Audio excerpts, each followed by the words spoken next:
But deep in his subconscious, a voice echoed, "You are from another world." Minjun's image flashed in his mind, and his consciousness was yanked back, causing Lee Sung-min to startle awake. He found himself in an unfamiliar place, a peaceful village nestled among green mountains. Minjun stood before him, scratching his head awkwardly. Where to begin?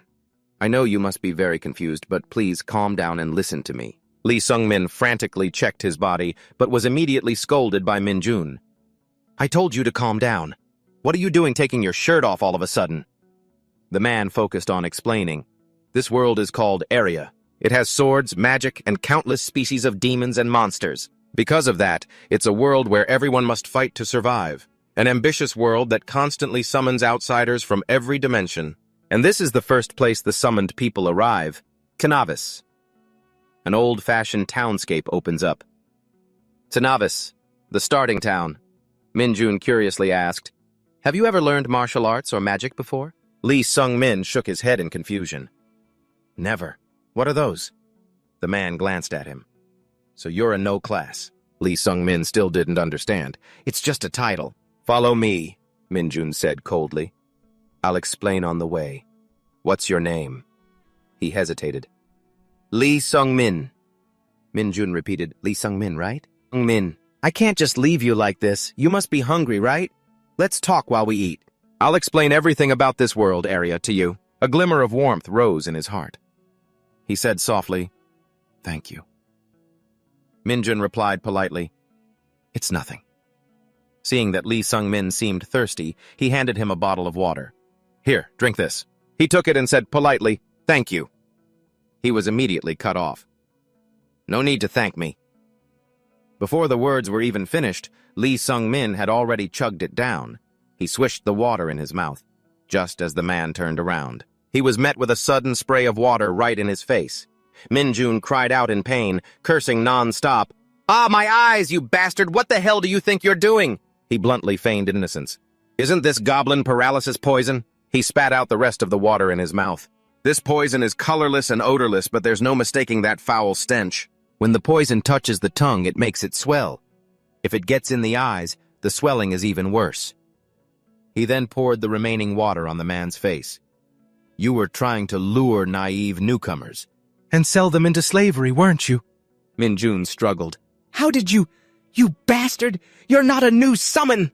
He threw the man into the air, replying indifferently. No, I was just summoned. As a no-class. Just as the man landed, before he could even breathe, he took a full kick to the stomach. Lee Sung-min glanced at the dagger revealed in the man's pocket and said in a cold voice, But I have 13 years of experience living here. Quick as a flash, he snatched the dagger, decisively raising it high. Then Lee Sung-min looked down, threateningly. Don't you know the rules of Area? Don't trust others so easily. The moment the words left his mouth, the dagger fell. Blood splattered. He said sarcastically, What a trash world. Looking at the reward that appeared, Lee Sung-min couldn't help but feel disappointed. He didn't even have that much money. 100,000 and one dagger? That's it? Although he said that, his hands still put the items away. Oh well, it's better than nothing. But I've already checked this body. Lee Sung-min squeezed his hands. No scars, no muscles. I've returned to when I was 13 years old, back when I was first summoned to Area. He remembered an event. It must be because of that item. The memories flooded back. His name was Lee Sung-min, 27 years old, a C-rank mercenary, a summon with a low-class life, just barely earning enough to survive day by day in Area. He had no talent or good background, no matter how hard he tried. He could never reach the top. Day by day, he looked for a way to escape this suffocating life, and he had grasped a slim chance. He had found an undiscovered dungeon. After efforts paid for with blood and tears, Lee Sung-min found a treasure chest. He opened it with boundless hope, but inside there was only a single stone. He could only carry it with him, not knowing how to use it. But it activated the regression stone. The regression point, 13 years in the past. Lee Sung-min mused, I saw that notification before I died. All in all, it was a regression stone, a stone that allowed the user to return to the past. He felt a surge of excitement. Then perhaps... He immediately opened his status window. Lee Sung-min. Class? No class. Traits? None. Skills? None, Lee Sung-min thought in frustration. Nothing's changed at all. The stats are exactly the same as when I was first summoned to area. What was the point of regressing? But I still have my memories of the past 13 years. Though not perfectly clear, I still remember the important events. Moreover, as a no class, there are some things I can do. And so he found himself at the bone reconstruction clinic. Lee Sung-min remembered clearly. There were many types of people from other worlds summoned to area. There were mages who used magic, martial artists with powerful skills, and among them, the largest group was people like him. No class. To put it simply, they were blank slates who could learn anything and gain special growth bonuses.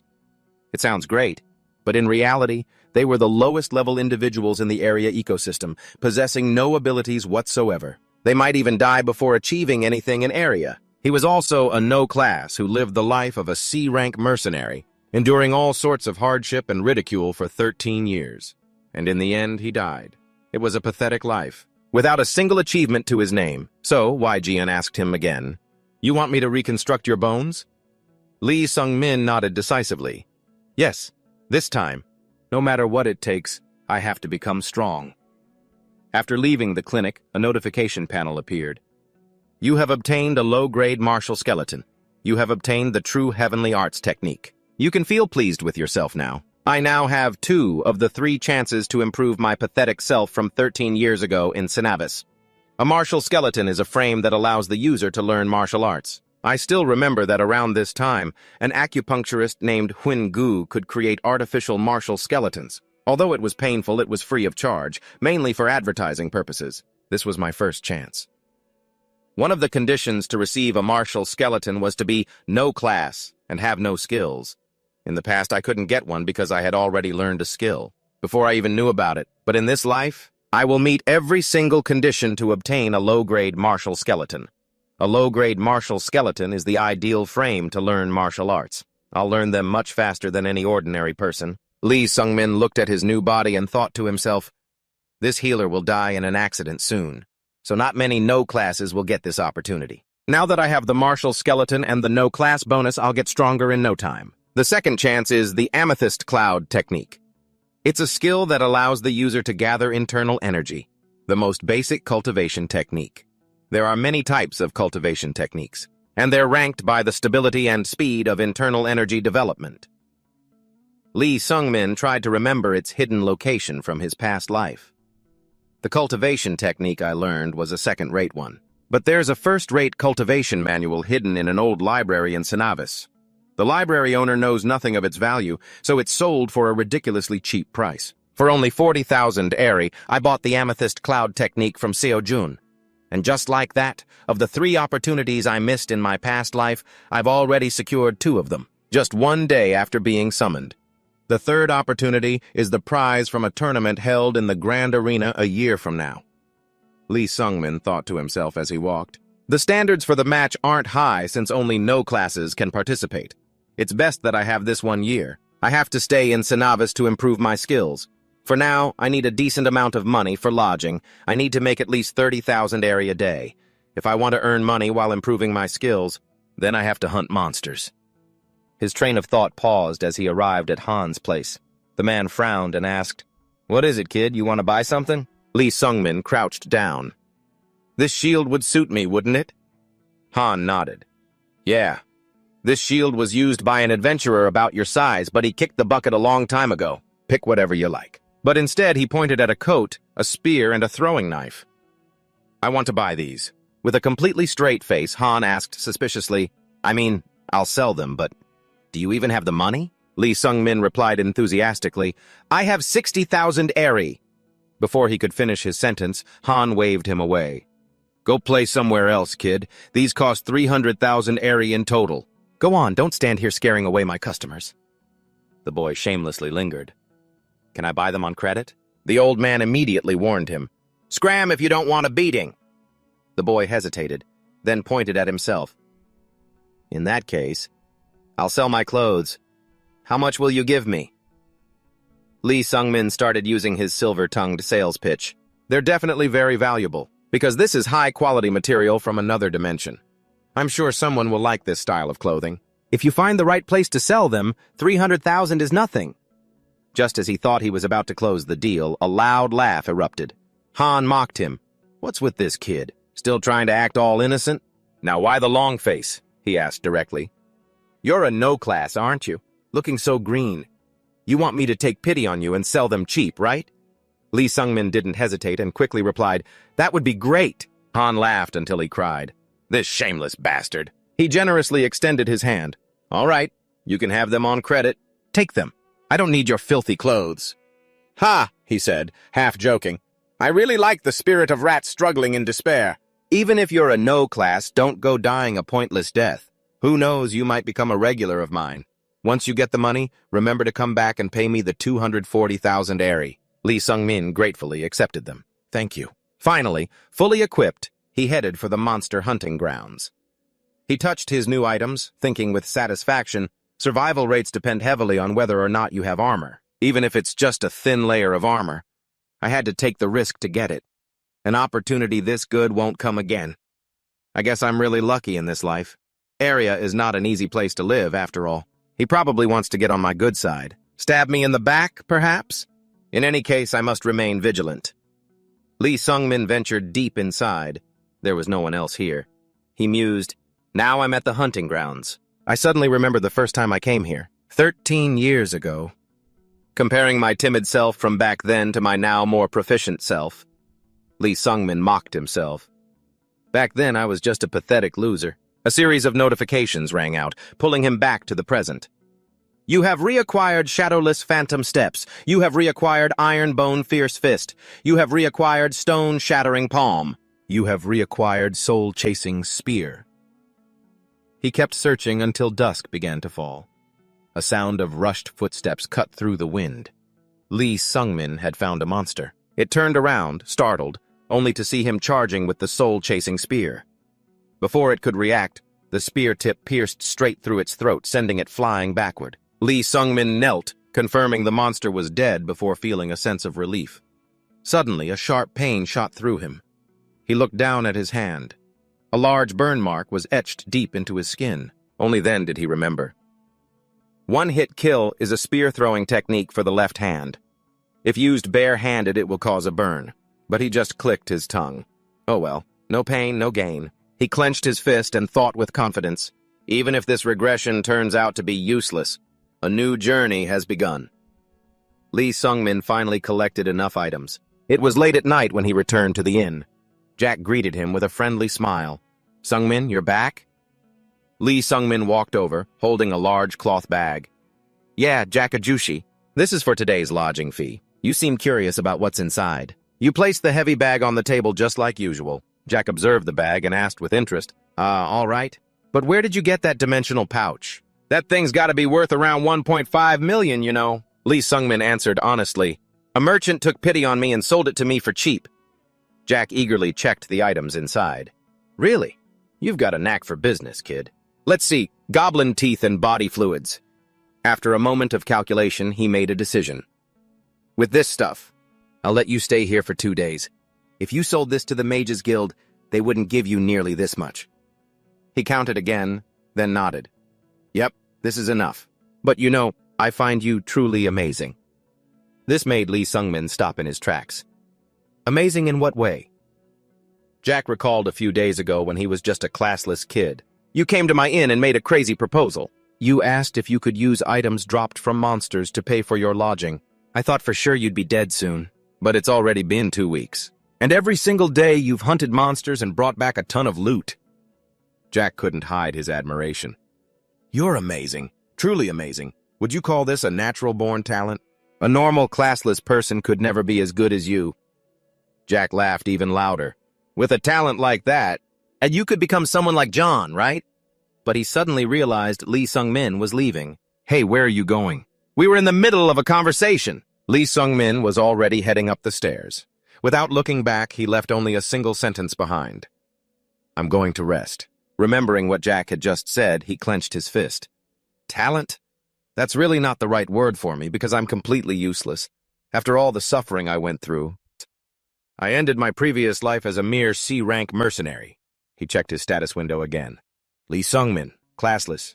Trait: low-rank martial artist, skills 4-star Spirit Spear, 2-star Shadowless Phantom Steps, 2-star Blood Iron Skin, 2-star Stone Shattering Palm. He was lost in thought.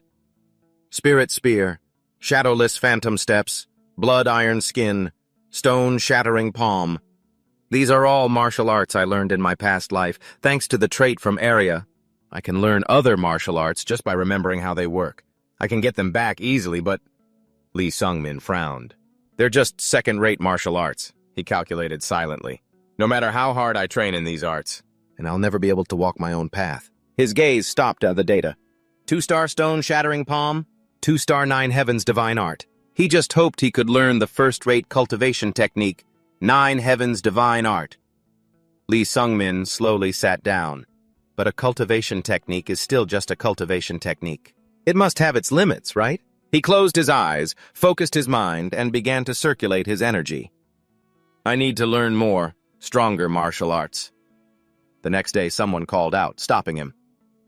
Sung-min, Lula asked worriedly. Are you heading into the forest again? She nagged. Why do you keep hunting in the forest? You never know when you might die. Lee Sung-min replied coldly. Because I'm someone from another world here. If I want to survive, I have to hunt monsters for money.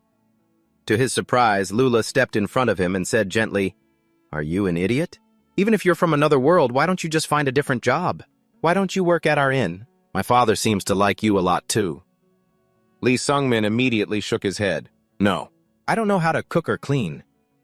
Lula kept trying to persuade him. I just don't get it. Instead of risking your life like this, you could live safely while you learn how to work at the inn. That would probably be better. Lee Sung-min didn't answer. He turned and walked away. I'll be back in the evening. This made Lula yell after him angrily, Hey! Lee Sung-min remembered the things he did in his past life. A wave of hatred rose within him. Just like that. And I lived a life of being exploited by others. I can't do that again. But a glint of determination flashed in my eyes. This time, I won't live like that anymore. Because this time, I will strive to achieve everything I've ever dreamed of. I'll do whatever it takes to make it a reality. I will live a better life than my last one. A clear bell chimed in the wind. Lee Sung-min had reached the center of town. He looked up towards the sound of the bell. It was time to summon a new person from another world. The summoning gate opened, immediately catching his attention. Hoyon appeared in the middle of a spatial vortex. Lee Sung-min silently sized up the kid. Is that kid a martial artist? Someone my age. He let out a soft sigh. That kid must be so confused. Can't be helped. If the kid acts like that, then he'll definitely be approached by some thugs. And just as I thought, 2 guys holding bottles walked up to Hoyon. Look, here they come. Drink this bottle. Is this some kind of popular trick nowadays? He hesitated, wondering if he should step in to help. After a moment of internal struggle, he decisively turned away. None of my business. Who would have thought his forehead would slam into something as hard as a rock? Lee Sung-min rubbed his head, dazed. I'm sorry. Looking up, he recognized an old acquaintance, Min Jun. The guy smirked, radiating killing intent. I think you broke my collarbone. Before he could finish, a fist slammed straight into Lee Sung-min's face. He was stunned. What? His body was sent flying more than 10 meters. A curious crowd stirred, gathering around. Meanwhile, Min Jun, feigning innocence, turned and waved his hand. Oh, it's nothing. This guy is a comrade of mine. This idiot broke my bone, see? I'm just teaching him. A lesson to get some compensation for the damages. I hope you'll all just leave us be. The crowd understood and quietly dispersed. From a distance, Ji-hun's voice called out, Big bro, what's going on over there? Min Jun laughed loudly. He broke my collarbone, so I'm just gonna break his bones, that's all. Lee Sung-min gritted his teeth and backed away. Don't tell me they're in the same gang. What terrible luck. And that clumsy punch was definitely some kind of martial art. This bastard. Ji-hun's voice rang out again. Aren't those your ribs, big bro? Min Jun advanced menacingly. Is that so? Then I'll just break both!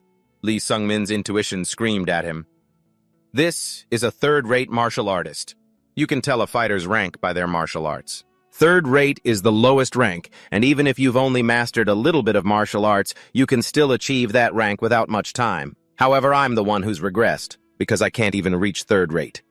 Damn it, this is dangerous. He quickly calculated. I can't take him down by myself. With how heartless the people of Synovis are, no one's going to help me.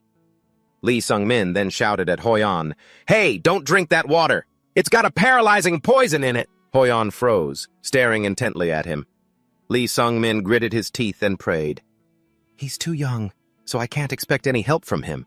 But he looks like he comes from the martial world, so he must be able to do something." Hoyon immediately poured all the water from the bottle onto the ground. On the other side, Min-jun had arrived in front of him, threatening in a low voice. "For a guy with a pretty face, you're doing something really stupid. You'd be perfect to sell to those nobles with peculiar tastes." The moment the words left his mouth, he lifted his leg to kick. Lee Sung-min was shocked. "I can't let it end like this. Not to a guy like him, not in a place like this." Quick as a flash, he activated his skill. Light step body art, dodging to the side before the guy could react. Next up, blood iron hardened outer bone, a sideways elbow strike to say goodbye. Min-jun's ribs caved in from the blow. Seeing this, the whole gang shouted in alarm, "Big bro!" He didn't stop. Stone fling palm rained down continuously. Min-jun was knocked far back. The guy laughed loudly. "I guess you've learned some martial arts too, huh?" He stood up without a single scratch and said, "It didn't work at all." He was shaken. Damn it, his body is as hard as a rock. I think he's learned some kind of external arts. When it comes to the weight and muscle strength of a kid, there's not much I can do with martial arts. Suddenly, Seong-hyun on the other side waved his hand and shouted, "Hey, I don't care how bad the Senavis guards are. But if we cause a scene, they'll show up eventually." Ji-hoon replied, "Got it. Let's just finish this." By now, Lee Sung-min was at his limit, while Hoyon remained completely unfazed. Seeing Min-jun closing in, he decided that he couldn't possibly defeat him with just his bare hands. "I need to use my spear." Just as he pulled the spear from its sheath, a voice rang out. Hoyon, standing close by, asked quietly, "What was that you said earlier?" "Say it again." The close proximity made Lee Sung-min freeze for a moment. He fumbled, glancing at her while also worrying about the incoming punch. "What? Wait a second, just a second." Suddenly, Hoyon swung her hand, lightly touching Min-jun. 2 words escaped her lips. Pathetic. With just a single palm strike, she sent the man flying into the air. Hoyon said coldly, "How dare a piece of scum like you try to strike me? So disrespectful." Seeing Min-jun crash into the group of lackeys behind him, Lee Sung-min was shaken. "What did that kid just do? An attack with a palm infused with internal energy? That's not the level of a second-rate or even a first-rate warrior." Looking at Hoyon's form, Lee Sung-min silently assessed her to be a supreme master. Wait a minute. She's my age and a supreme master? And she was summoned at the same time as me? That can't be possible. Hoyon's voice softened. "I don't know where this is. Can you tell me about it?" In his memories, the demonic sect represented the unorthodox factions. They worshipped strength itself. The strongest person in the sect would become the leader of the demonic sect and be called the heavenly demon. That person's child would be called the young master. A young master from another world. She is a little heavenly demon. From a young age, she was able to use supreme-level martial arts. She came to Area as someone from another world, and she became famous throughout Area. She was the same age and was summoned at the same time as Lee Sung-min, but the gap between them was so vast that Lee Sung-min couldn't even dare to look up at her. His eyes widened. "Weiji Hoyon." The person in front of him introduced herself amicably. "I am Weiji Hoyon. I am 13 years old." Lee Sung-min was stunned to realize she was now in his room. He stammered, I'm Lee Sung-min. I'm 14 years old." He was horrified inside. "She's a year younger than me." Hoyon chuckled softly. "I see. Lee Sung-min, you told me something very interesting. This world, Area. You said this place is completely different from my world, didn't you?" She mused. "Is there no demonic sect here?" Lee Sung-min nodded. "That's right." A clear laugh rang in his ear. "I see. I understand now." She continued to ask, "Lee Sung-min, what was it you shouted at me in the square earlier?" Lee Sung-min stammered, It was, hey, don't drink that water. It has a paralyzing poison in it, I think." Hoyon laughed even louder. "This bastard is so arrogant. How dare you speak to me so disrespectfully, huh?" This scared Lee Sung-min to death. He bowed his head deeply and said reverently, I apologize. I did not know you were the young master. I did not mean to be so disrespectful to you, milady." Inside, he was cursing nonstop. "Damn it all to hell! I can't believe I'm bowing to a 13-year-old kid." Hoyon stopped laughing. She looked at him in silence for a long time, her eyes glinting with amusement. Then, she pointed at him and said, "I saw you using martial arts earlier." Lee Sung-min trembled. "Yes," she said mockingly. "Your martial arts are utter trash, and the way you use them is so clumsy. In what world did you learn those kinds of techniques?" He forced a stiff smile. "Perhaps I understand what you mean, milady." Before he could finish, Hoyon stepped forward sincerely. "I will teach you martial arts." The room instantly fell silent. Lee Sung-min was stunned, his throat tight. Hoyon continued, her tone firm. "If I personally teach you, it doesn't matter how clumsy you are. You will still be able to improve." At this, Lee Sung-min finally came to his senses, his voice trembling. You will teach me martial arts?" Hoyon pointed at him. "Yes, but I need one thing. I have one condition." Hearing this, Lee Sung-min broke out in a cold sweat. "What condition?" Hoyon suddenly broke into a bright smile and offered the deal. "And that is to become my friend." Just that one sentence sent him from one shock to another. A childish voice echoed, "Father!" A young Hoyon continued innocently, "I want to have a friend." Hack asked in a stern voice, "A friend? Where did you learn about such a thing?" Hoyon excitedly showed off to her father, "From a book I just read. The book says that if I have a friend, I'll be able to overcome any hardship in the world." He replied slowly, "That is not wrong, on the condition that you are just an ordinary person." Suddenly, Hack roared sternly, "But you are the one who will succeed me and rule over the demons! Once you walk the path of a ruler, you have no need for friends. Now that you understand my words, go and train harder." The sudden words startled Hoyon. She quickly replied, "I understand, father." Then she turned and ran away in fear. Hack watched his daughters retreating back, lost in thought for a long time. Even though I said that, how shameful. Hack let out a soft sigh. During combat practice, most of the captured humans were useless, but around 50 of them, all were eliminated by a 10-year-old child.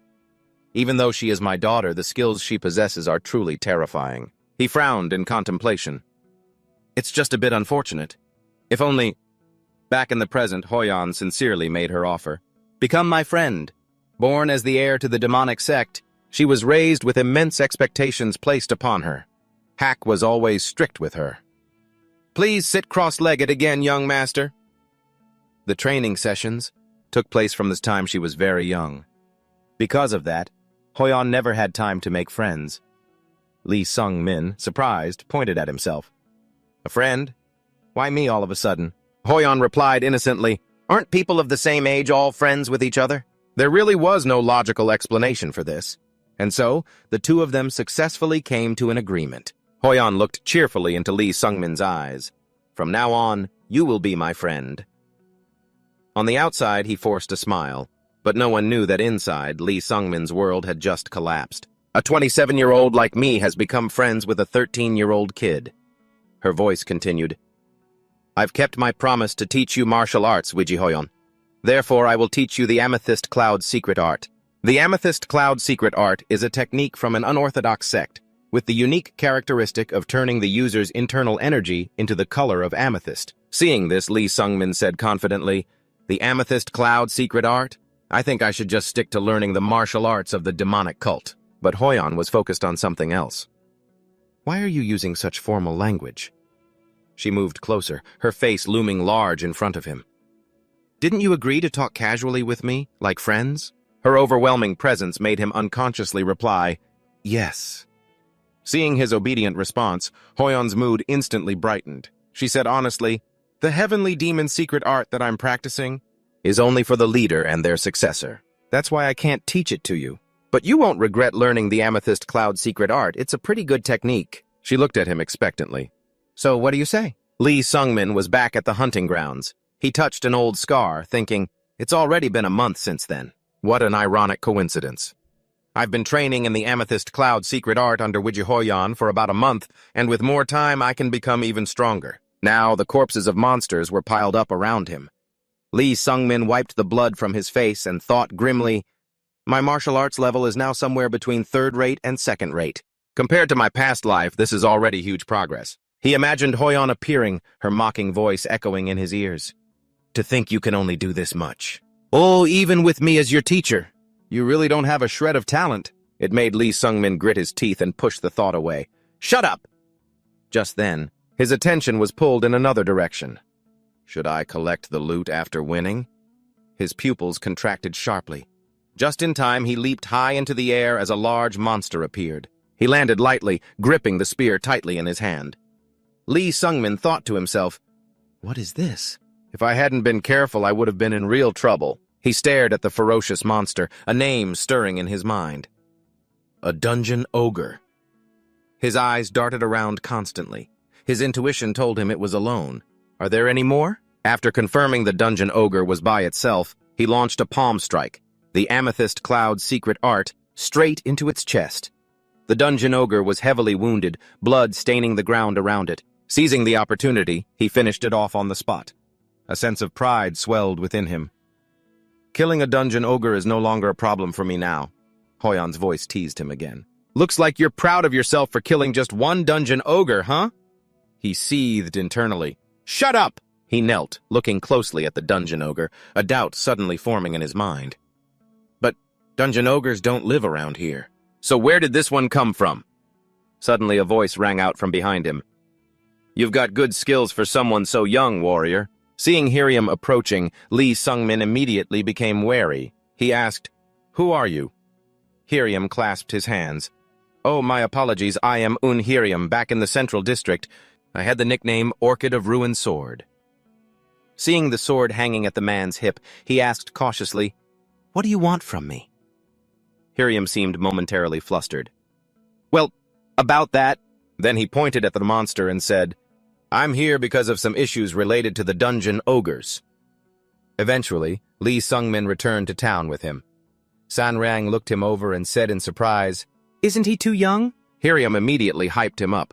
I saw him fight with my own eyes. He may be young, but his skills are incredibly strong. He'll be a great help to us. Wang Pei, standing to the side, said in a deep voice, If Warrior Un says so, then we'll take his word for it. I am the Black Feather successor, Wang Boy. A girl cut in. I'm Renia. I studied magic at the Velis School. She asked him, Do you know anything about the job you're about to be assigned? Lee Sung-min hesitated. Yes, a little. Seeing that he didn't fully understand, Renia explained, Recently a horde of demons has been building a new dungeon ogre village in this area. There have been many reports of them attacking nearby villages. There have even been slaughtering parades. Hiriam continued. That's why the Mercenary Guild has issued a reward of 20 million air for anyone who can wipe out the dungeon ogre village. If we include the loot, the total profit should be around 35 million air. Lee Sung-min asked, How will we split it? Hiriam replied, We'll divide the money evenly among us. He thought silently. In that case, I'll receive about 7 million ear. A big mission like this doesn't come around often. The problem is, can I trust these strangers? Looking at Hiriam's smiling face, he felt a little worried. Thinking about it now, this person. But the sum was quite large, so he decided. All right, I'm in. Hearing this, Hiriam excitedly threw his arm around him. You've made the right choice, warrior. With you on board, things will be much easier. But you coldly brushed them off. Thanks for being so enthusiastic, but, you said, looking at the two people across from you. Hiriam spoke up, trying to be discreet. They're just some stubborn people with no class. Hey, warrior, you're from a martial arts sect, right? Lee Sung-min replied indifferently, Yeah, that's right. Meanwhile, Renier was friendly, asking them for a favor. Could you go buy me some apples nearby? The two kind people immediately agreed. Beside you, Hiriam was still explaining, They're carrying the large bags needed for the expedition, and the leftover money is for them. Watching the two figures walk away, Hiriam nonchalantly advised you, You don't need to worry about them. The whole group headed deeper into the forest. Lee Sung-bin curiously asked, How many goblins live in the village? Sun Ryong calmly replied, About 50 of them. I think we'll only need to fight about 30. He curled his lips into a slight smile. There's no great danger. Goblins are always stupid and slow. We just need to charge in, kill them, and collect the money. And you asked Hiriam, who was up ahead, what's the plan? He immediately explained, We'll split into 2 teams. You, me, and the junior warrior. Then the senior warriors team with Wang Pei and Karinia. Our main mission is to lure the goblins out of the village. Then we'll split up and attack. Renier demonstrated. I'll scatter our scent with wind magic. Goblins are territorial creatures. If they smell humans, they'll come right away. SSS-Rank continued. We'll hide and ambush them when they run out. At that point, the mage will prepare a magic attack. The junior warrior and I will set off firecrackers to attract the remaining goblins out. That's why we're splitting the goblins into 2 groups and killing them. Easy, right? Lee Sungmin thought to himself, it's not good to criticize others, but this plan is pretty decent. It would be better if we could set traps, but with this many people, it's not very feasible. While you were thinking, Hiriam announced, we're close to the goblins' territory now. He lowered his voice and instructed, all right, let's split into 2 teams now. Everyone remember to be careful. Good luck to us all. After that, Hiriam led Lee Sungmin and Brash away as planned. Seeing Brash breathing heavily, you felt a pang of sympathy. We've been walking for almost half a day. People without a class like him must have it really tough. Seeing his past self in the present Brash, Lee Sungmin took the initiative to ask, what is your name? Brash looked up, panting, me, sir? Are you talking to me? He slowly replied, my name is Brass. Lee Sungmin turned and said bluntly, all right, Brass, I'll be straight with you. I'm not confident I can protect you when the goblins charge out. You warned him. Choose, run, or keep following. You glanced towards Hiriam. No matter what, that guy definitely won't back down. And he's definitely listening to this conversation. The sun grew harsher. Brass was now completely exhausted. I can't run, Lee Sungmin thought. Of course he wouldn't know. What kind of penalty he'd face from the mercenary guild if he gave up and ran away. Because I'm the one who knows best. At this point, all you could do was warn him. All right, then. Then do your best to protect yourself. Just as you finished speaking, Hiriam called from up ahead. Hey, junior warrior! I think we're here, he said cheerfully. What luck. We managed to avoid all the patrol guards along the way. Do you see that shabby fence between those trees? That's the place. Now I'll set off the firecrackers to lure the goblins out. Lee Sungmin quickly stopped him. Wait. You bent down to get something. Hiriam immediately grew curious. Just as I expected. That pouch around your waist is a dimensional bag. That must have been expensive, huh? Where did you buy it? Lee Sungmin answered evasively. Well, I was just lucky enough to get one. He was still staring intently. I see. But what did you just take out? As Lee Sungmin busily poured water, he explained, it's water. If we make mud and cover ourselves with it, we can hide our scent. Hiriam's eyes lit up. What a great idea, junior warrior. It seems you have an unreasonable amount of experience for your age, huh? Meanwhile, Lee Sungmin was rolling left and right on the ground. I learned it from my master. He continued to flatter him. What a wonderful master he must be. You stood up and replied indifferently, yeah, that's right. Warrior Hiriam, you should do it too. Hiriam obediently did as you said. Just then, Brass spoke up. Do I need to? Lee Sungmin reassured him. We used up all the mud here. Let me find another spot and make some more for you. The final flare was finally lit. The hell goblins, catching the scent, all started to stir. Hiriam spoke up first. Hey, warrior, I have a wonderful idea. Before Lee Min-sung could understand, he continued, what do you think if we let the unruly one go first? He added slyly, wouldn't the plan be more effective? If we let the unruly one go first to distract them, it'll be easier for us to attack from behind. Seeing this, Brass was terrified, speechless. He stammered, Sir, but if I do that, I'll die. Hiriam turned, annoyed, and said, Hey, you won't. You won't die, he threatened in a low voice. But if you don't go forward, perhaps I'll kill you myself. Seeing Brass's panic, he burst out laughing, half joking, half serious. You know I'm just kidding, right? Suddenly, Lee Sungmin stood up. Hiriam was surprised. Warrior, what are you doing? Lee Sungmin offered decisively. I'll go first, if you have no problem with it. Hiriam considered it for a moment, then nodded. Of course not. He quietly counted the number of hell goblins lured out. 13. He thrust his spear, piercing straight through one. He swept his spear sideways, and a spray of fresh blood flew out. Lee Sungmin counted again. 12. A hell goblin was struck, a mess of flesh and blood flying past him. He calculated, and now 11. He attacked relentlessly, countless thoughts racing through his mind. Can I? No. Do I have to do this? Why do I have to get involved? His eyes glanced over at Brass, who was frozen in place. He told himself, there's no reason for this useless pity. No. In this case, maybe it should be called empathy, right? even though he kept thinking, there's no close relationship between us, we're not even friends. But he helped Brass escape, for one simple reason. We are both classless, that's all. Seeing the hell goblins breaking out in a cold sweat from fear, he bravely charged forward. Power is magic, isn't it? I know it all too well. A very clear and ugly rule. He recalled every word Hoyon had said to him before. It seems no matter how many times I teach you, it's no use, huh? But you really are a fool. With not a shred of intelligence, I will teach you, so burn everything into your mind. Just remember one way to hold a spear. Lee Sungmin struggled to his feet. A thought flashed in his mind. Then, I'll strike from a distance. He told himself, I will become stronger. He let out a shout. Shadowless Spear! Third form! The spear tip tore through the wind. He launched a lightning-fast attack on the hell goblins from afar. He took on the whole group by himself. Wherever he passed, hell goblins fell. Over where Brass was, he was being attacked by a hell goblin. Brass trembled and fell, speechless with fear.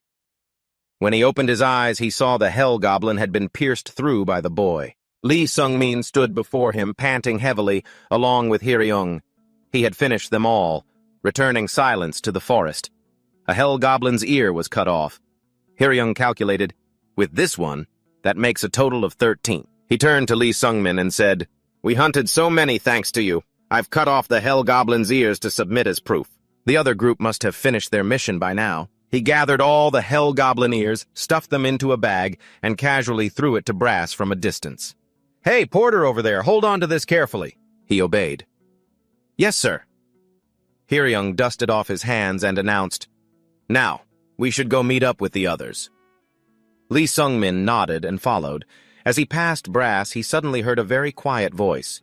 Thank you. After that, he also turned and followed Hyeryung. Lee Sungmin froze for a moment, watching his back disappear into the darkness.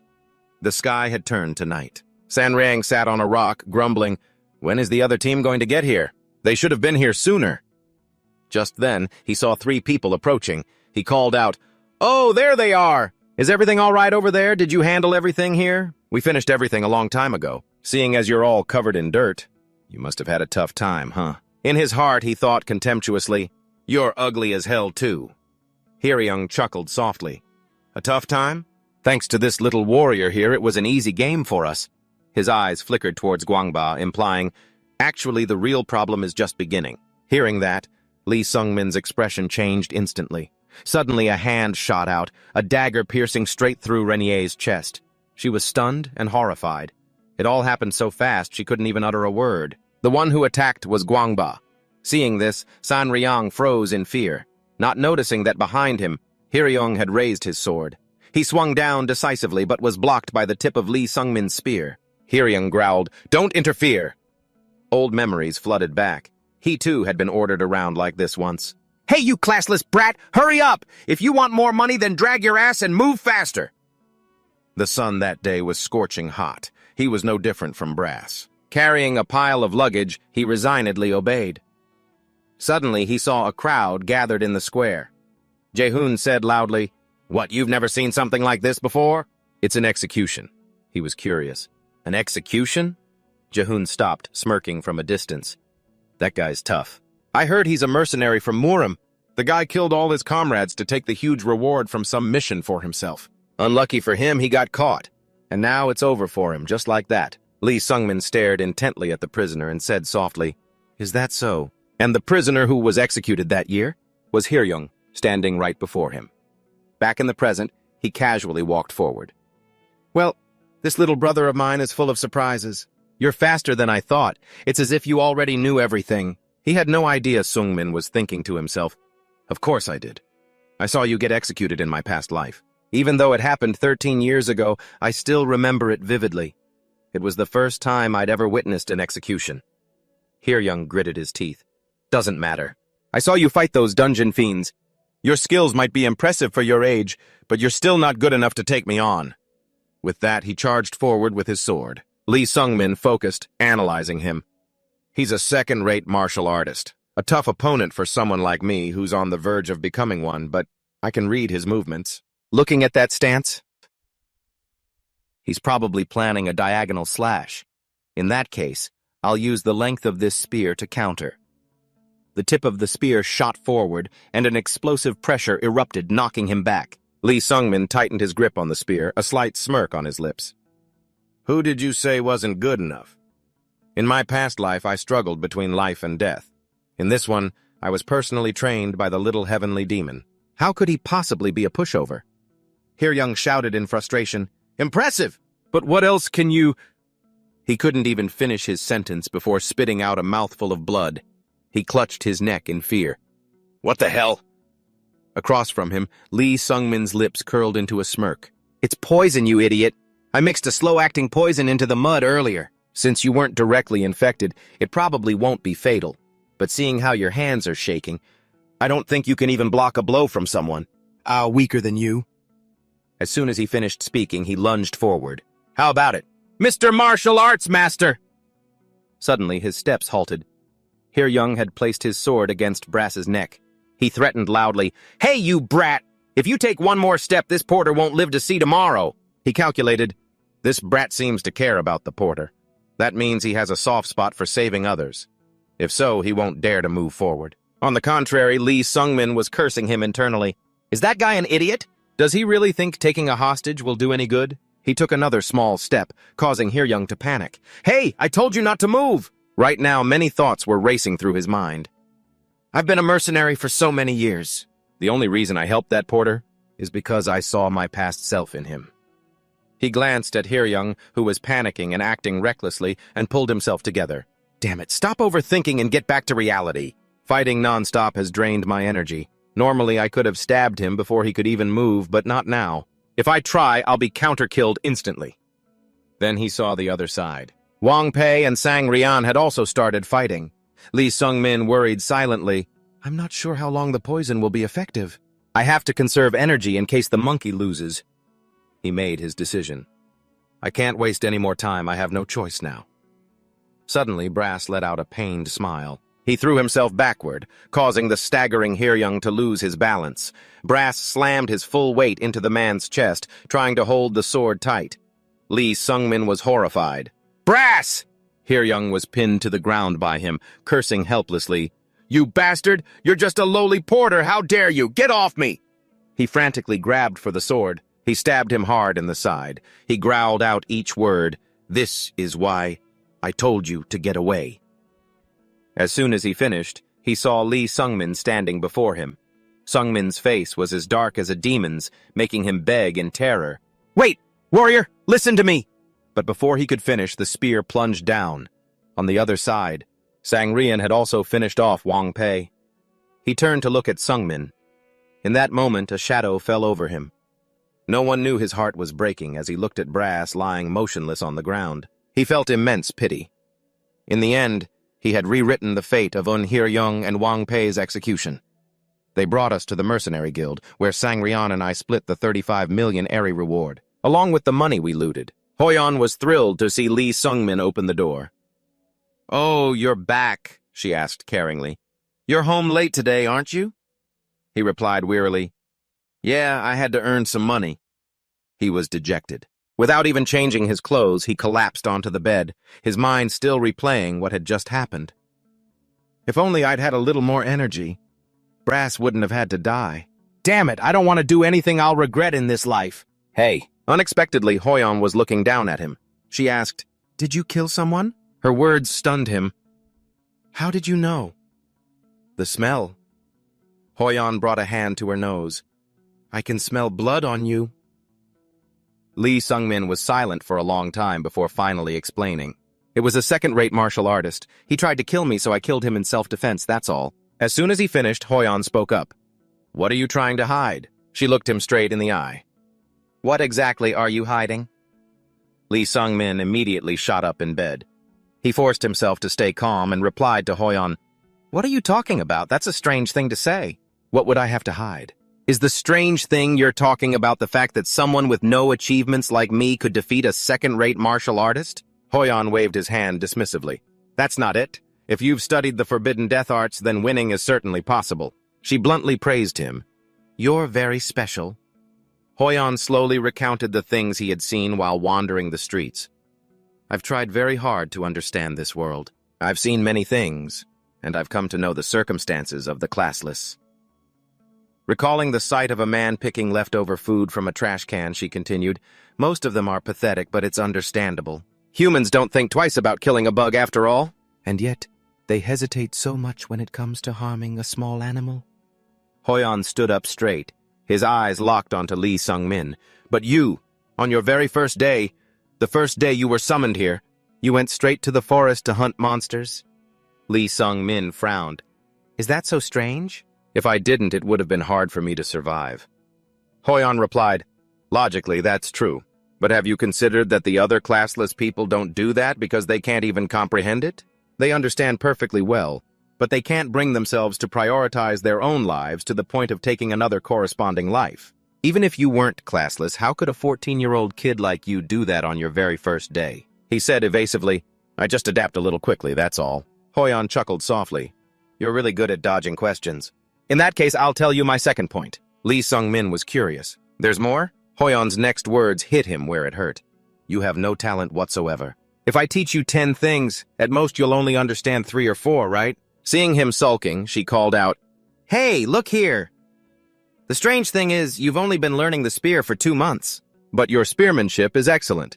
An amateur in internal arts whose footwork with a spear is as clumsy as yours somehow doesn't make any of the common mistakes a beginner would.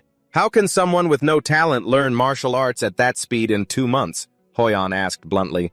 Lee Sung-min? Who are you? He immediately shot to his feet, his face dark. I don't know what you're talking about. Hoyon reminded him in a cold voice. As your friend, I hate it when people lie to me. The two of them stared at each other for a long time as the room fell into silence. Lee Sung-min spoke first. Everyone has a secret they want to keep for themselves. This isn't about finding a bad guy or not. So that's what friends are to you? Hoyon pondered for a moment, then finally accepted it. A secret, huh? Fine. Every human has to have at least one secret. I have one too. She made a deal. All right. Now if you tell me your secret, I'll tell you mine. Lee Sung-min shook his head. No, I don't need to know. She continued to persuade him. You just missed a great opportunity. Then how about this? My secret plus a peerless martial arts technique.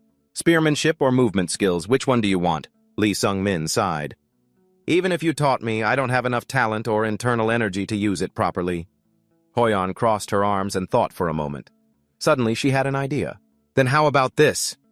I'll give you 20% of my internal energy. Her words made Lee Sung-min freeze. He lunged forward. What? Why? Hoyon said calmly. Because I'm curious. Because you're my only friend. So I want to know everything about you, including your secrets.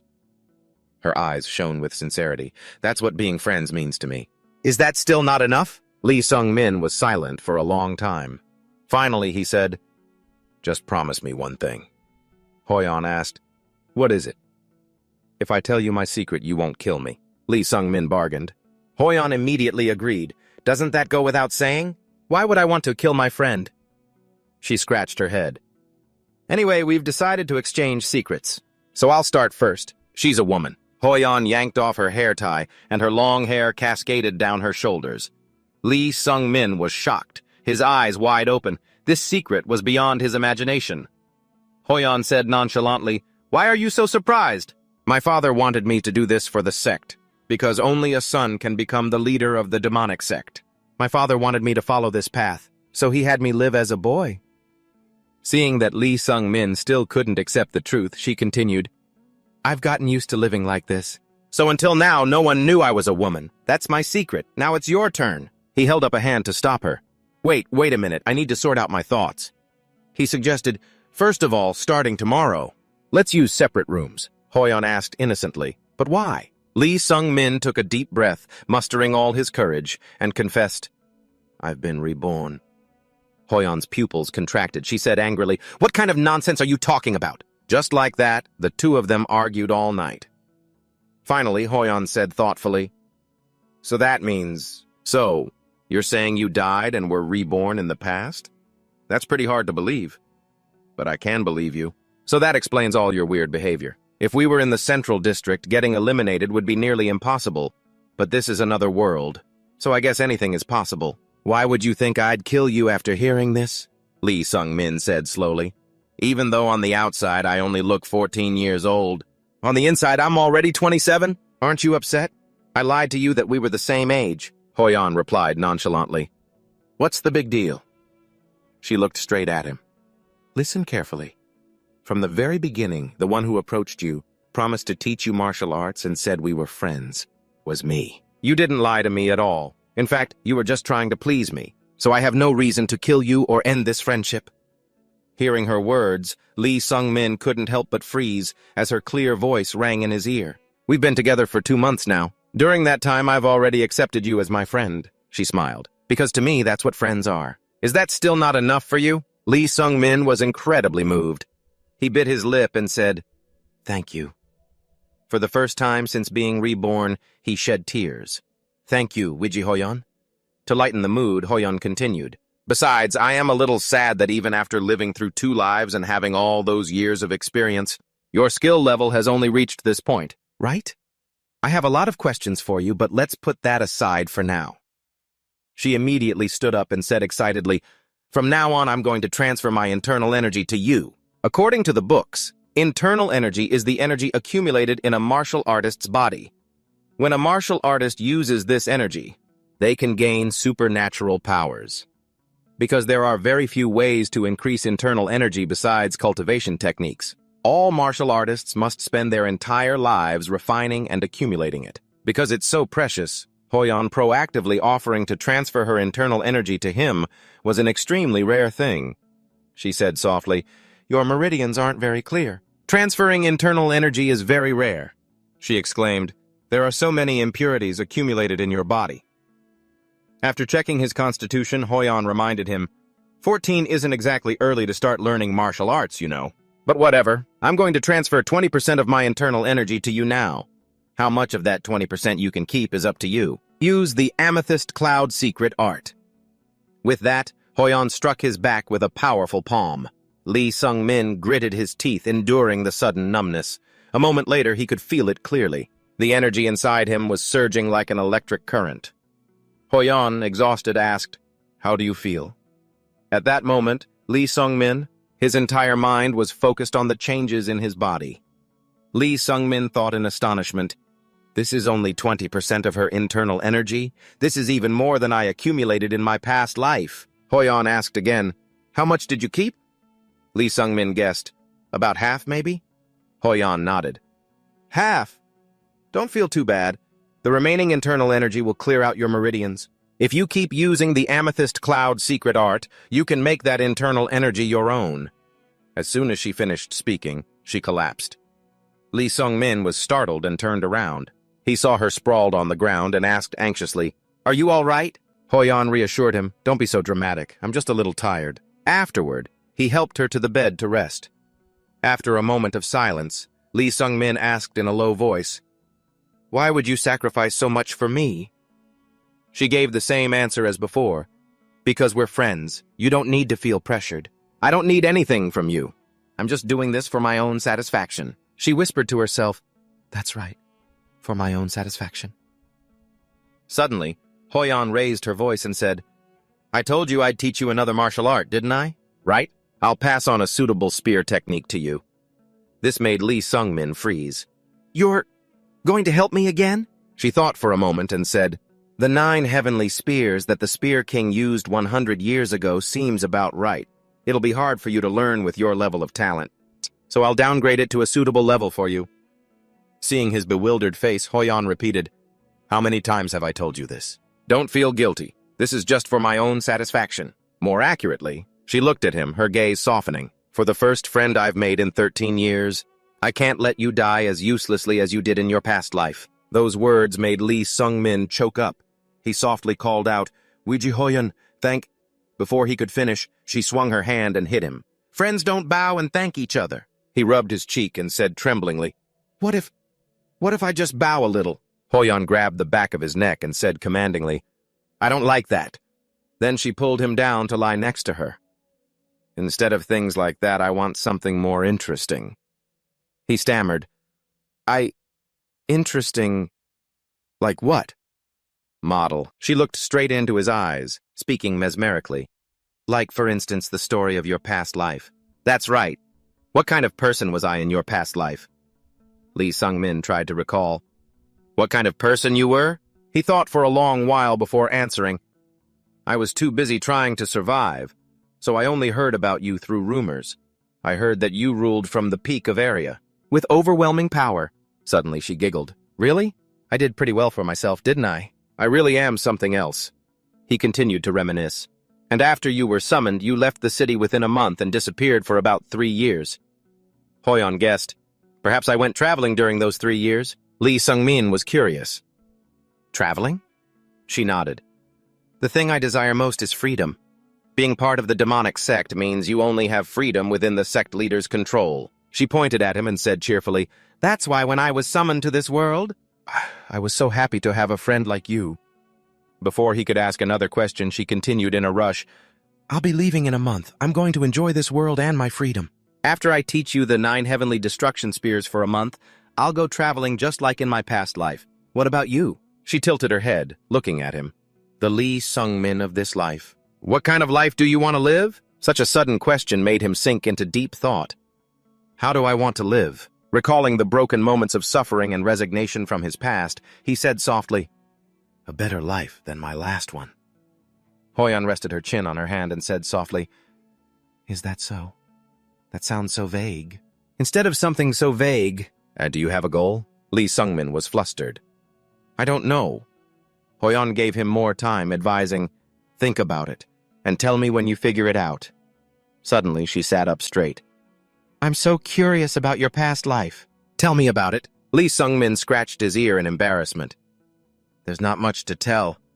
Hoyeon cut in. I'm not surprised, which made him curse under his breath. You wretch! In truth, he was constantly reflecting in his heart. I lived in Sinavis for almost my entire past life. Was there anyone there I could call a friend? Probably not. Just as I am Weiji Hoyeon's first friend, she is also my first friend. In the end, a long night passed. It was a night of endless, trivial stories. And then a month went by. Hoyeon's voice rang out. All right, Sung-min. She beckoned him over. Let's see how much you've learned in a month. Lee Sung-min thought to himself, It's almost time to say goodbye.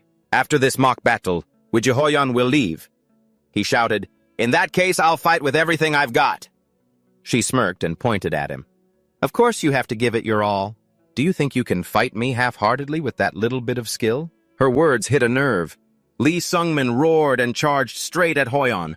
Hoyeon held up 2 fingers. I'll give you a 20-step head start. That means you can use 20 moves. Before I attack. Lee Sung-min tightened his grip on his spear and immediately rushed forward. 20 moves?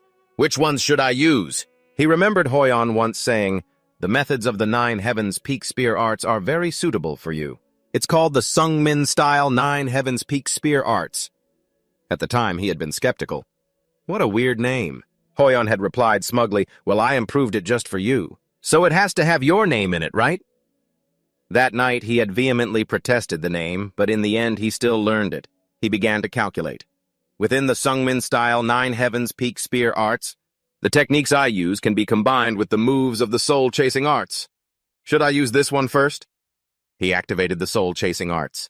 The spear tip died in a purple light, cut through the wind and shot straight towards Hoyeon. Just as it reached her, Hoyeon gently knocked it aside with her hand. She calmly counted, 1. He immediately spun his spear and thrust a second time. Hoyeon dodged, her movements as fluid as flowing water. 2! This time his gaze hardened. He shouted, Sung-min style 9 Heavens Peak Spear Arts. First form, Vital Point Soul-Chasing Spear. Immediately after he activated the second form, Light-Splitting Death Spear. 2 moves burst forth in succession, yet Hoyeon still calmly dodged all of his attacks. Her voice rang out. Hoyeon instructed in a serious tone, Compared to when you knew nothing, your spear arts now include parrying, binding, and piercing. In a parry, the spearhead rotates outward to redirect the force of the opponent's attack. For a bind, the spearhead rotates inward and presses down quickly to lock the opponent's attack. She grabbed the spear to demonstrate directly. And piercing is for stabbing the opponent. These are the basics of spear arts. You're using a spear now without even knowing this? Lee Sung-min said, panting. It's because I've always been self-taught. Hoyeon nodded. In that case, practice them diligently every day until you can use them. Lee Sung-min obeyed. It's all thanks to you. He then continued his barrage of attacks. Hoyon counted in a loud voice, 4, 5, 6. You're still not using your back? Incorporate the force of a push into every spear thrust. Lee Sungmin immediately straightened his back, putting his strength into a powerful spear thrust.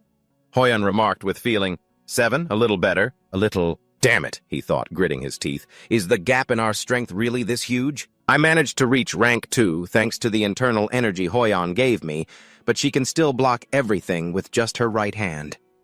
Seeing Hoyon's confidence with that demonic aura radiating from her, he couldn't help but be in awe. This truly is an ultimate master. Seeing him slow down, Hoyon advanced. What's with that face? Are you done already? Suddenly, Lee Sungmin asked, Do you think this move is even possible? Before the words were even out, his hand had already swung the spear, thrusting decisively. Following Hoyon's count, he spun the spear continuously, one move after another without stopping, all the way to 19. She immediately summoned a weapon to counter. Hoyon spoke up. Now for the final move. Counting to 20. Tisk! She froze as the tip of Lee Sungmin's spear was right at her eye. She smirked, her face filled with pride. The moment the spear was about to touch her, her figure vanished. While Lee Sungmin was still bracing himself, Hoyon appeared behind him. She took control of the spear in his hand and announced softly, And with that, the match is over. Completely convinced of his defeat, Lee Sungmin followed behind her. I lost. She patted his shoulder in praise. You did very well. Lee Sungmin shook his head. That's ridiculous. You blocked all my attacks with just your right hand. She laughed cheerfully. No, really, you did a great job. Putting aside your internal energy, I'm certain you were born to be a martial artist. Just that one sentence sent a shock through Lee Sungmin. Even though you couldn't hit me, you were able to sense my presence just now, right? If you can perceive things you can't see, that can be considered a gift. One day, it will become your own special weapon. She crossed her arms, assessing him. I'm quite looking forward to 15 years from now. He asked curiously if 15 years from now? Hoyon rubbed her chin thoughtfully. That's right, Sungmin. This sparring match was a bit easy. To be more precise, it was too easy. But I'm genuinely satisfied with your skills. You tried your best to apply what I taught you. That last attack was the best of all. So, let's meet again in 15 years. She continued, showing her concern. Last month, I asked you what your goal in life was, right? Have you decided yet? Dejectedly, Lee Sungmin shook his head. No, I still haven't figured it out. Suddenly, Hoyon thumped her chest and said, If that's the case, then make me your goal. Lee Sungmin clenched his fists while Hoyon kept rambling in his ear, not noticing his expression. A person needs to have a goal. Otherwise, your life will just be like a boat drifting aimlessly on the sea. She encouraged him. Become so strong that you can defeat me in 15 years. He said quietly, That's impossible. Hoyon couldn't hear him clearly and asked again, What was that? Suddenly, Lee Sungmin shouted, Making you my goal doesn't mean I can become like you. Please stop saying impossible things. I can't do it. I can't because I'm not a genius. You're smart and talented. All you need is a few more divine potions. That's why you'll never understand how hard it is, he said to Hoyon, completely dejected. It's totally impossible for me. We were different from the very start, Hoyon said gravely. There you go again. This disgusting sense of inferiority. She gently advised, I hate seeing you like this. Your inferiority complex from your past life held you back. This isn't good for you, he said painfully, enunciating every word. You're an idiot. I have nothing. I was summoned here with empty hands and not a single talent. I once fought for my life against a wild boar while I was stuck in the mud. I lived a pathetic life, only to die in the end anyway, Hoyon snapped in anger. But now you're learning secret arts. You became a rank 2 warrior in just 3 months, didn't you? That means you have the second chance, she tried her best to persuade him. But right now, all you have is that inferiority complex from your past life. You don't even have the courage to find a goal. You won't even allow yourself to try? You're saying you don't want to look at a tree you can't climb, right? But you have a second life now. This time, Lee Sungmin cut her off. Shut up! Hoyon froze. Are you angry? Lee Sungmin replied, Yes, I'm very angry. He laughed sarcastically. Unbelievable. Getting lectured by a kid who's only 13 years old? Fine. If that's what you want, then I'll make you my goal. I'll aim for your level. As the goal for my martial arts training, in 15 years I will definitely run my spear through your heart. Horrified, Hoyon waved her hands. No, you can't do that. I'll die. You shouldn't do that to a friend. Her innocent look made him snap out of it. A friend. Lee Sung-min remembered, flustered. Ah, right. Hoyon said very simply, you just have to fight a match. Lee Sung-min saw how casually she said it. His eyes went wide, and then he scratched his head in embarrassment over his own rudeness. Hoyon gently comforted him. If you're going to get this embarrassed, why did you get so angry in the first place? Her voice was clear and decisive. All right, then, it's settled. Hoyon stepped forward. See you in 15 years. I'm really looking forward to our battle. Seeing him standing there stunned, Hoyon teased, Don't tell me you're scared, Lee Sung-min. I was just startled because you suddenly got so close to me. What is a kid like you even talking about? Seeing you all embarrassed just makes me want to tease you more. I knew it. A 27-year-old man feeling so frustrated facing a child. Her nose brushed against his cheek, making him blush as he reminded her, You're too close. Too close? Hoyon teased. You said I was just a kid, didn't you? All right, then. In 15 years, I'll grow up and become so charming that you'll be left speechless. I won't let you say things like I'm too young anymore. After the match with Hoyon, Lee Sung-min had decided on 3 major goals. First, to continue surviving. Second, to seize opportunities using the memories of his past life. He recalled that day before Hoyon left. The two of them made a promise to each other. And so, she said, I'll see you again in 15 years, okay? Lee Sung-min nodded without hesitation. All right, see you in 15 years. At that very moment, his third goal was set. Hoyon turned back to remind him, Don't you dare die. And he replied, I won't die. After that final confirmation, they went their separate ways. From then on, every step Lee Sung-min took silently reminded him of one name, Weiji Hoyon. Lee Sung-min remembered the things he missed in his past life. These were also the 3 things he could obtain from Genevis during this period, the martial body and the pure heaven divine art. He had completed them, so the last thing was the no-class tournament. Lee Sung-min was at the arena. Genevis often held tournaments, and the one Lee Sung-min wanted to participate in was the no-class tournament, which only those without a class could enter. This was 10 months after Weiji Hoyon left. Dong-yoon stepped up to fight. Seeing how young he was, he sneered, Why is a brat like you participating in this? I'm a third-rate warrior, you know, so you'd better just give up. Without saying much, Lee Sung-min launched an attack and knocked him out. During that time, Lee Sung-min's martial arts had developed to the first-rate level. Therefore, winning the no-class tournament, which was just a gathering of small fries, was a piece of cake for him. And the prize for the winner was the Divine Energy Elixir Pill, which could enhance one's internal energy. Of course, Lee Sung-min took that Divine Energy Elixir Pill. But even after receiving Weiji Hoyon's internal energy, this internal energy-enhancing elixir pill was still a little lacking. He looked at the Divine Energy Elixir Pill in his hand and thought, even with this, I've gotten everything I can from Genevis. The only thing left to do was visit the stall. He cheerfully greeted Uncle Han. He was surprised to see him. Hey, kid, I heard you won the tournament. Congratulations. He replied politely, Thank you, Uncle. Han pointed to his wares and asked him, So, what do you want to buy here? Lee Sung-min shook his head. I came to say goodbye. He could have guessed as much. I figured. Moved, Han patted Lee Sung-min on the shoulder. So this no-class kid has finally graduated from Genevis, huh? I'm really touched. He looked at Han and smiled.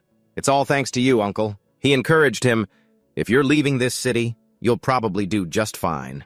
No matter where you go, quick-witted people always survive longer, like me. Han suddenly opened his hand. In it was a small leather pouch, and he urged him to take it. This is a spatial pouch. It's used. Just an old thing, but its capacity is 1.5 times bigger than the one you have now. It's very useful. Lee Sung-min was puzzled. But why are you giving this to me? He pressed it into the boy's hand and turned away. When someone gives you a gift, you just take it. Besides, it's all worn out. I don't even know how much it would sell for. Han sat back down in his stall. He said, half joking and half serious, It's a farewell gift. If you want to pay me back, then become famous someday and pay me back 100 times over, all right? And go spread the word all over area that when you were still a newbie, you were indebted to Han, a humble street vendor. Hearing Han's sincere words, he was so moved he almost cried. His voice choked up. Thank you, Uncle. After that, Lee Sung-min returned to the inn. The sound of footsteps creaking on the rotten wooden floor startled Lula, making her look up. Lee Sung-min. Lula, She asked with concern, "Are you leaving?" Lee Sung-min answered shyly, "How did you know?" Only to be loudly scolded by Lula. "If you clean your room that spotlessly, even an idiot would know," she asked, feeling hurt. "Why would you do that? That's my job." He nodded slightly. "I know," Lula said, upset. "I know that people summoned from other worlds. I came to this city. I knew I would leave one day. You have to tell me the truth." "Yes, I have to go," Lula said quietly. "Really? Well, I hope you don't die a miserable death somewhere." After saying that, Lula turned and left, sobbing. She left so quickly that she didn't even notice her father, Jack, had just arrived. Lee Sung-min and he watched Lula go, not knowing how to react. Suddenly, Jack spoke first. "Please, try to understand her. She's still just a kid." Even though he was younger, he nodded in understanding. "Of course, sir. I understand." Hearing this, Jack sighed in admiration. "How can you act like that when you're so young? It's like you're a little old man." He held out a large coat, gently placing it in his hands. "Here, take this." Lee Sung-min was surprised to see Jack giving him something. "What is this?" he said proudly. "It's a cloak I used to wear when I was young. It might not look like much, but it has magic that regulates temperature and enhances swordsmanship. It's quite useful." He held the cloak preciously in his hands and said gratefully, "Thank you so much, sir." Jack added, "It's a bit big for you, so you should get it tailored." He clapped him on the shoulder, his eyes shining with trust. "You'll do great. You're the best no-class I've ever met in this inn." By now, his eyes were welling up. Jack gave a bright smile. "Stay healthy." After saying goodbye to Jack, Lee Sung-min continued to walk step by step away from the town. Suddenly, he stopped. Someone was calling his name from afar. It was Lula, rushing towards him. Hearing the shout from behind, Lee Sung-min turned to see Lula hugging a pillow, sobbing. She pushed her hair back. Her cheeks were now soaked with tears. Lula called out softly, "Hey!" she said, trembling. "I take it back." Lee Sung-min didn't understand what she was talking about. "What I said before, about you dying. I take it all back." Lula said goodbye, her voice choked with emotion. "Don't die," Lee Sung-min asked foolishly. "You ran all the way here just to say that?" Lula avoided the question, saying evasively, "If you're going to leave, then live a long life and don't die. If you feel like you can't take it anymore, just come back to this city." He nodded, accepting her feelings. "All right, thanks." Lula bowed her head and continued, "This is a little weird, but at some point, I started to notice you." She clutched her dress tightly and confessed bluntly, "I don't know why. It's just that, in a few moments, I think I started to like you." Lee Sung-min stared at her in surprise for a long moment, then spoke. "I see. I'm sorry." Lula accepted it. "It's okay. Just don't die." He walked over to her side and promised softly, "I will never die." She kept her face in her hands, sobbing. "Okay," Lee Sung-min said sincerely. "Goodbye." "Goodbye."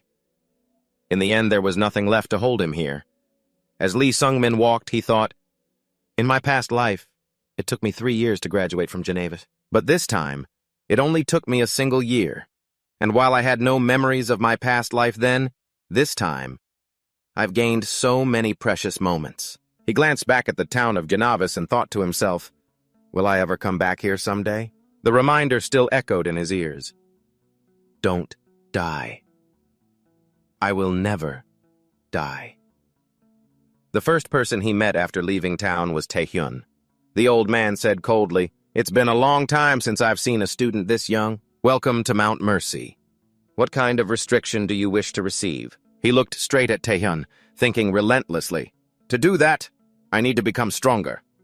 He recalled the conversation in that room. Hoyun asked him, "Where should we meet in 15 years? I don't know the geography of this world, so you decide." Lee Sung-min hesitated for a moment, then said, "In that case, let's meet in Behanger in 15 years. Back in the present, he calculated in his head, "There are 9 years left until our promised day. Where should I go now? I don't have to go to Behanger right away." Lee Sung-min began to analyze. "I could become a mercenary again, but then I'd be living the exact same life as before. This time I need time to train." Suddenly an idea flashed in his mind. That's it. Mount Mercy. Mercy is the god of area, responsible for managing trials and tribulations. On Mount Mercy, the god's domain, after placing a restriction on one's senses and body, a person can complete a training course that is several hundred times more effective. Based on his calculations, he was certain. Mount Mercy is nearby. All right, and so Lee Sung-min set foot on the mountain of the god of tribulation. Back in the present, he had arrived at Mount Mercy and was training with the restriction the monk had bestowed upon him. Lee Sung-min had received 2 restrictions. The first is the restriction of weight. Simply put, it's a restriction that makes everything incredibly heavy, applying to both my body and the items I have, even my spatial pouch. Even the bread is heavy. And the second restriction... Lee Sung-min grimaced, trying to swallow the piece of bread. He ate while trembling, as if eating was something horrific. Suddenly he felt something was wrong. Lee Sung-min immediately gagged, and with it, a swarm of insects fell from his mouth. The second restriction was seeing wriggling, terrifying bugs. He felt dizzy and nauseous, endlessly. That's the taste prohibition. This is the harshest one. It's not that you lose your sense of taste, but that the flavor of everything we eat is absolutely revolting. Not just the flavor, but the texture of the food as well. I can even feel maggots squirming inside the bread I just ate. Lee Sung-min collapsed on the ground, exhausted, thinking, at this rate, I won't be able to eat or drink anything. I didn't know it would be this hard. He slowly drifted into a daze. Should I give up? No. Looking up at the vast blue sky, Lee Sung-min wondered, do I really need to do this? Even if I go to B-Hanger and become a mercenary now, I could still become a B-rank mercenary before long. Wouldn't that be much better than my previous life? I shouldn't be so greedy. Hoyeon's face appeared in his mind, causing his eyes to snap open. Determined, Lee Sung-min shot up, picked up the half-eaten bread and shoved it straight into his mouth. He chewed ravenously and swallowed the whole loaf, then chugged several gulps of water. His breathing gradually stabilized. The sky was turning dark. The lonely call of a bird echoed through the silent mountain forest. You should just try this bloody mercy. Suddenly he heard Hoyeon's voice near him. You pathetic human! Lee Sung-min jumped and spun around. He saw no one behind him. And so, a week passed. A deer was listening for any predators nearby. Confirming there was no danger, it began to graze leisurely. Seeing his chance, Lee Sung-min rushed forward. The deer froze in terror when it saw him coming. It blinked its large eyes once. And with just that one cute gesture, he hesitated. The deer only needed that one moment of delay to quickly run away, leaving him to watch it disappear, fuming with frustration. He slumped to the ground in disappointment. Powerless, he thought. For a whole week, all I've had is one piece of bread and water. I don't have enough nutrients. He sat there in a daze. On this mountain, we have to take care of everything ourselves, including clothes, food, and shelter, all while under the effects of those prohibitions. This is the ordeal of mercy. This mountain is too harsh. Not only is the temperature difference between day and night huge, but the animals are strong and fast, too. Because of the weight prohibition, I can't even hunt. And with the taste prohibition, I couldn't eat it even if I did. I've been living like this for a week, and my body feels absolutely disgusting. At first, I planned to train here for at least 2 years. But even if the training efficiency increases, it's a waste of time if I'm too weak to train at all. Suddenly, a rock rolled to his feet. Lee Sung-min looked up and saw a figure in front of him. Seeing a girl waving at him, he became guarded. Who is she? Lee Sung-min analyzed. A woman? There's a prohibition on Mount Mercy that trainees cannot harm each other, so I guess I don't need to be on guard. He asked again, Who are you? Baek Sogo pointed to the curse mark on her neck. Her hand made an X sign. He understood and continued, A voice prohibition? You mean you can't speak? Baek Sogo nodded. She suddenly swung her arm, throwing a deer over, which startled him. He realized it was the same deer from before. He pointed at it and asked softly, This? Baek Sogo took a branch and wrote on the ground, I've been watching you for a few days now. At this rate, you're going to die. That's why I'm helping you. The two communicated in the official language of area. Lee Sung-min wondered, I'm grateful for your help, but what do you want from me? Baek Sogo wrote, I don't want anything from you. He was surprised. Then why? Baek Sogo arrogantly pointed to herself. Because I'm kind. Sung-min's mind filled with speculation. A woman who suddenly appears and helps me. She claims to be a good person. Every time I'm in trouble, she'll show up and help me. I asked for her name, and I couldn't help but be surprised. The name of the girl with short white hair in front of him? Baek Sogo. He remembered the information about this girl perfectly.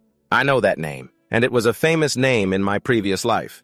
She is Bake Sogo, the Flash, because her movement technique was as fast as a flash of lightning. But I wasn't surprised because I met someone who would become famous in the future. The real reason I was surprised was Sungmin couldn't forget a prophecy about the future. Bake Sogo will die. That time is far from now, 8 years from our meeting, and she will die at the hands of the minor heavenly demon, Wijihoyan. Currently, Sungmin was in a place heavily bound by the rules and regulations of Mount Mercy. Practitioners receive prohibitions every 6 months they are on the mountain. They must receive a different prohibition. Practitioners cannot harm each other. He remained silent, leaning thoughtfully against a large rock, his mind racing with thoughts about the event related to Bake Sogo, that incident. Did something happen in the dungeon? Suddenly, she appeared in his line of sight, staring at him. Startled, Sungmin hit his head on the rock. "When did you get here?" Bake Sogo wrote on the rock, her tone nonchalant. "Just checking in." His eyes widened and he broke into a sweat as he watched her write. "I can't believe she's writing on a rock with her finger." She calmly wrote a few more words. "I was worried you might be hungry again, so I came to check." Sungmin tried to suppress his surprise, clearing his throat. "Thanks. But with your level of martial arts, can't you use telepathy even if you can't speak?" Bake Sogo shook her head with a pitiful expression. No, I can't. My current prohibition also forbids me from using telepathy." Suddenly, he noticed something else strange about her body. He couldn't contain his curiosity and asked, "That arm?" Bake Sogo glanced at it indifferently, then explained briefly, "It's a prohibition on using my left hand. It's been half a year, so a new one was added. I'm having a hard time. Because I can't feel my left hand. Are your prohibitions taste and weight?" Hearing her mention them, Sungmin replied wearily, "Yeah." She seemed to sympathize with his predicament. "It must be so frustrating to have the same pleasure as me. I can't believe you've even been robbed of the joy of eating." You could only manage a dry laugh, not daring to say more. Soon after, Sungbin spoke up, changing the subject. "Do you know what kind of prohibitions the other practitioners received?" Bachogo seemed a bit surprised. "Oh, you're curious about the other practitioners?" Hearing you admit it, she smiled and stood up. "All right then, I'll introduce you to them. Come with me." Sungbin's face lit up as he thanked her profusely. "I'd be really grateful if you did that." Before he could finish his sentence, he saw that no one was in front of him. Bachogo's speed made him question everything. How am I supposed to keep up with that? Luckily, she had the decency to come back. "Oh, right. You received the weight prohibition, didn't you?" Your expression was still dazed, even without that prohibition. I don't think I could have kept up anyway. Unexpectedly, she was kind enough to offer some advice. If your body is heavy, you should focus more on your light body technique. That would be better than just relying on your spear arts. Sungbin slowly pushed himself up from his knees. Have you been watching me train? Could you teach me the light body technique? However, Bachogo politely refused. No matter how kind I am, I can't just give away the skills I used to make a living. You gave a slight, humble smile. I was just kidding. Before you could react, she hoisted you onto her shoulder. Sungmin barely had time to process what was happening when he heard her command. You're too slow, so I'll carry you to make it faster. Your face immediately filled with absolute panic. Huh? Wait a...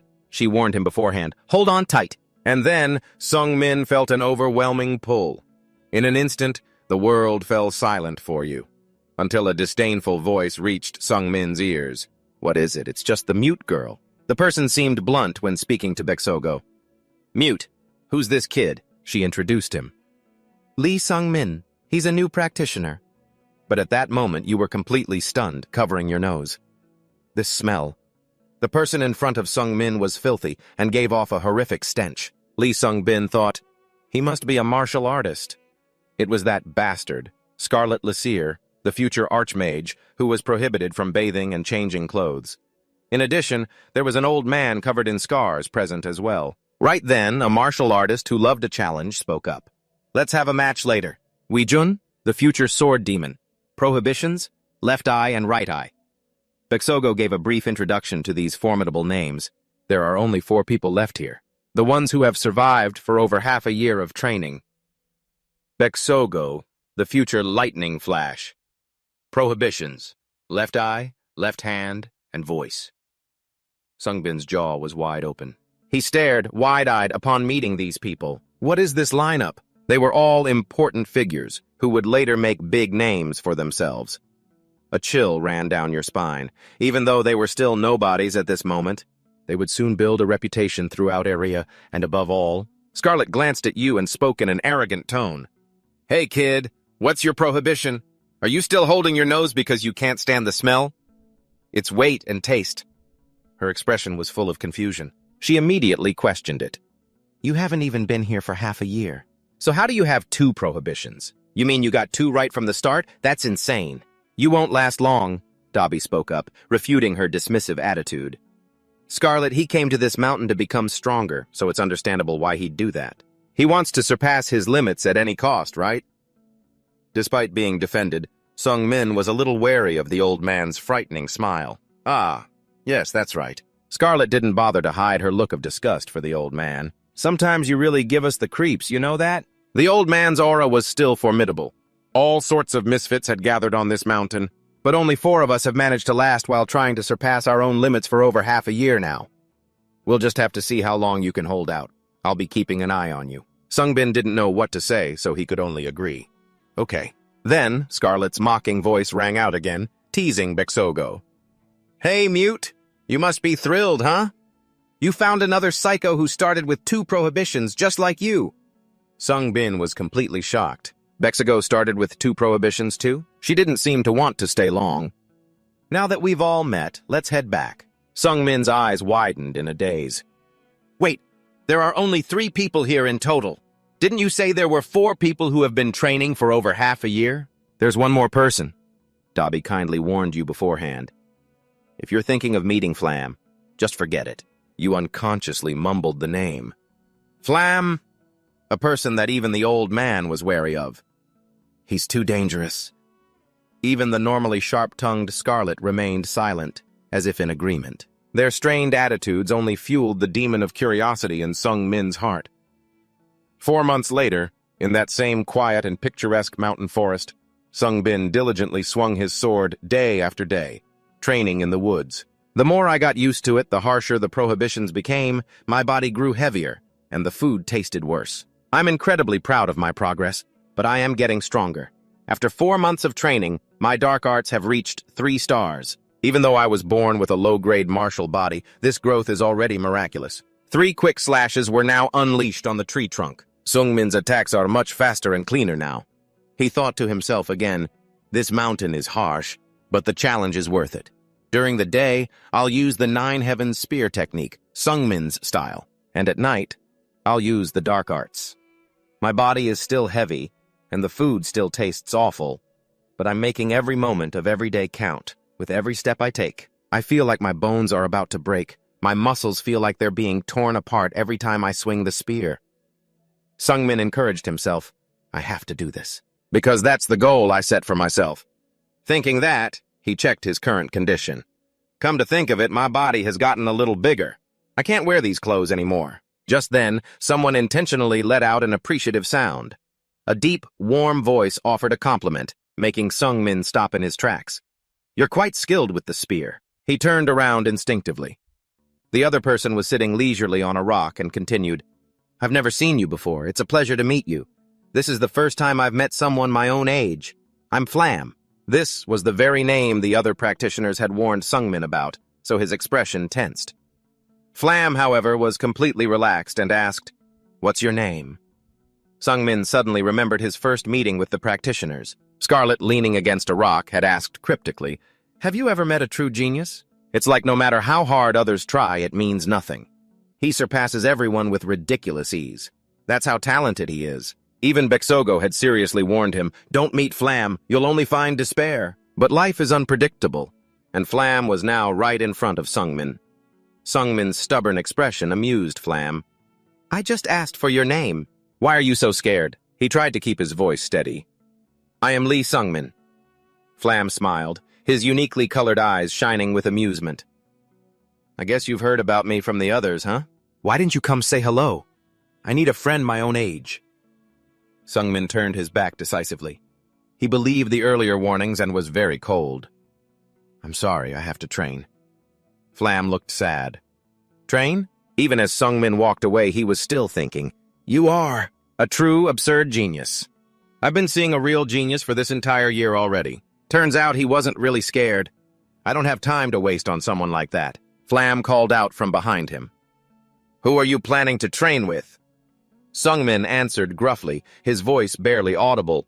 "Can't you guess? With this spear, obviously." His voice trailed off as he realized the spear in his hand had vanished at some point. Following his instinct, Sungmin turned back to see it was already in Flam's hands. He was cheerfully admiring it. "A spear. This is my first time using one." Flam tilted his head, a gentle smile on his lips, but his eyes were incredibly challenging. Sungmin froze. "Since when?" Flam's action just now was like a hammer blow to Sungmin's head. The greatest humiliation for a martial artist is to be disarmed. But before he could get angry, he felt confused. Confused because he had a question bigger than his lost honor. How did he do that? Flam seemed to be deliberately feigning innocence. "Why are you so surprised? I just borrowed what you were holding. I'll give it back after I've used it for a bit. Don't get mad, okay?" Just then, his expression changed, radiating a dangerous intelligence. "I wonder if I can copy what you just did. Let's see. You did this, right?" It only took Flam 3 seconds to master the Nine Heavens spear technique, Sungmin's style, the second form. Flam's brain replayed a vivid image of Sungmin splitting the ancient tree into 3 parts just a few minutes earlier. Back in the present, Flam leaped into the air, executing a few light identical slashes, even adding the splitting light pursuit. Another ancient tree was chopped into pieces, the slashes far more terrifying and deadly. Not stopping at just one tree, Flam went big, felling the entire section of forest in front of him. He smugly praised the technique. "That spear art is pretty good." Sungmin's jaw dropped, his eyes as wide as they could go. He can use a spear technique he only saw once? He even upgraded it and used it. Could Wijihoyun do that? He couldn't help but blurt out, "Amazing!" Flam turned his face halfway, hiding a sinister smile that was far beyond his years. But when he looked straight at Sungmin, he pretended to squint his eyes cheerfully. "Right? I'm better than you, huh?" This remark made Sungmin flush with shame. Flam puffed out his chest, revealing his arrogance as he emphasized his words in a high-pitched voice. "Actually, I don't really get it. Why does everyone come here to train so hard, no matter how hard everyone tries? I can catch up to them just by watching them. Do you know why? Why can't everyone else do what I do? Why does everyone train so hard, even though they can't do what I do?" Flam's smug face stabbed at Sungmin's heart. He showed his disgust openly. Flam stepped closer, feigning sadness. "Uncle Dako, Sister Bexogo and that stinky demon, every time I ask them that, they get angry and chase me away. Swordsmanship, movement techniques, and magic. I can easily copy them all. How can they be like that?" This naive person in front of me was turning Sungbin's entire worldview upside down. In my eyes, the other practitioners on this mountain were all already rare talents. But there are geniuses who make even them seem insignificant here. True geniuses. As an ordinary person, what am I supposed to think of them? I saw the difference when I met Iji Hoyon. Even though he said he was a genius, he never flaunted it in front of me. But this guy, he knows how he looks in the eyes of an ordinary person, and he delights in showing it off. Flam cheerfully started the conversation again. "So what's your prohibition?" he chattered incessantly in Sungbin's ear. "Tell me your prohibition and I'll tell you mine." "I want to know, and you do too, right? Aren't you curious?" "I have 4 prohibitions, you know." Sungbin bluntly shot back. "I don't want to know. Do you have a prohibition against being humble?" Flam, ever the trickster, raised the spear higher and ran after Lee Sungmin.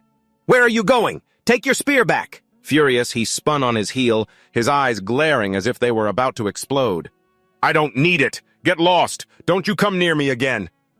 Seeing his intense reaction, Flam let out a strange laugh. "How weird, I don't think I did anything wrong. Why are you so upset with me? Or maybe you should just stop wasting your time and go down the mountain? With your skill level, you could probably make a decent living."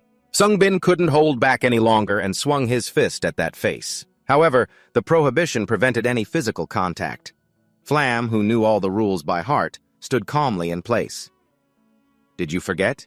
We can't fight on this mountain." And with a slight extension of his fingers, he pushed away Sungbin's tensed arm. "You're so weak. What the hell were you thinking, throwing a punch like that?" Flam said as he gently grabbed Sungbin's wrist and twisted it back down. "Or were you planning to go all out since you can't get hurt because of the rules? You must live a hard life. having to choose when you can vent your anger. Flam, still holding Sungbin's hand, placed the spear back with its rightful owner, intentionally speaking loudly. I know you're hiding and listening. Hearing this, Baek Sogo dropped her invisibility. Flam shrugged and chuckled. Don't look at me like that. I was just giving him his spear back, and he was the one who attacked first. Lee Sungmin, the spear technique you used is a great martial art, but you're not very good at using it. The more profound a martial art is, the harder it is to master. I'm not sure if you can even reach 6 stars. With your kind of talent, I'll teach you something useful on this mountain. The harder the prohibition, the greater the blessing that Mercy, the goddess of trials, will grant. The more you push yourself to the limit, the faster you'll get stronger. Do you understand what I'm saying? If you want to get stronger, the prohibition... His mouth ran on uncontrollably, so Baek Sogo had to step in and cover it. She seemed to not want Sung Min to hear the full advice. She grabbed Flam's hair and yanked it up. He understood and stuck his tongue out playfully to brush it off. At that moment, Sung Bin clenched his teeth and took off running. Baek Sogo opened her mouth and craned her neck, wanting to call out to him, but the prohibition took effect, instantly choking her throat. Baek Sogo coughed a few times, watching helplessly as he ran into the distance. Sung Bin ran, the 2 words talent embedded deep in his mind. He bit his lip so hard it drew blood. Flam's words were like a hypnotic suggestion to Sung Min. He called the name of the goddess, Mercy. Feeling it wasn't enough, Sung Min stopped, threw his chest out, craned his neck, and screamed at the top of his lungs, Mercy! An ethereal voice drifted from behind him. Speak, human.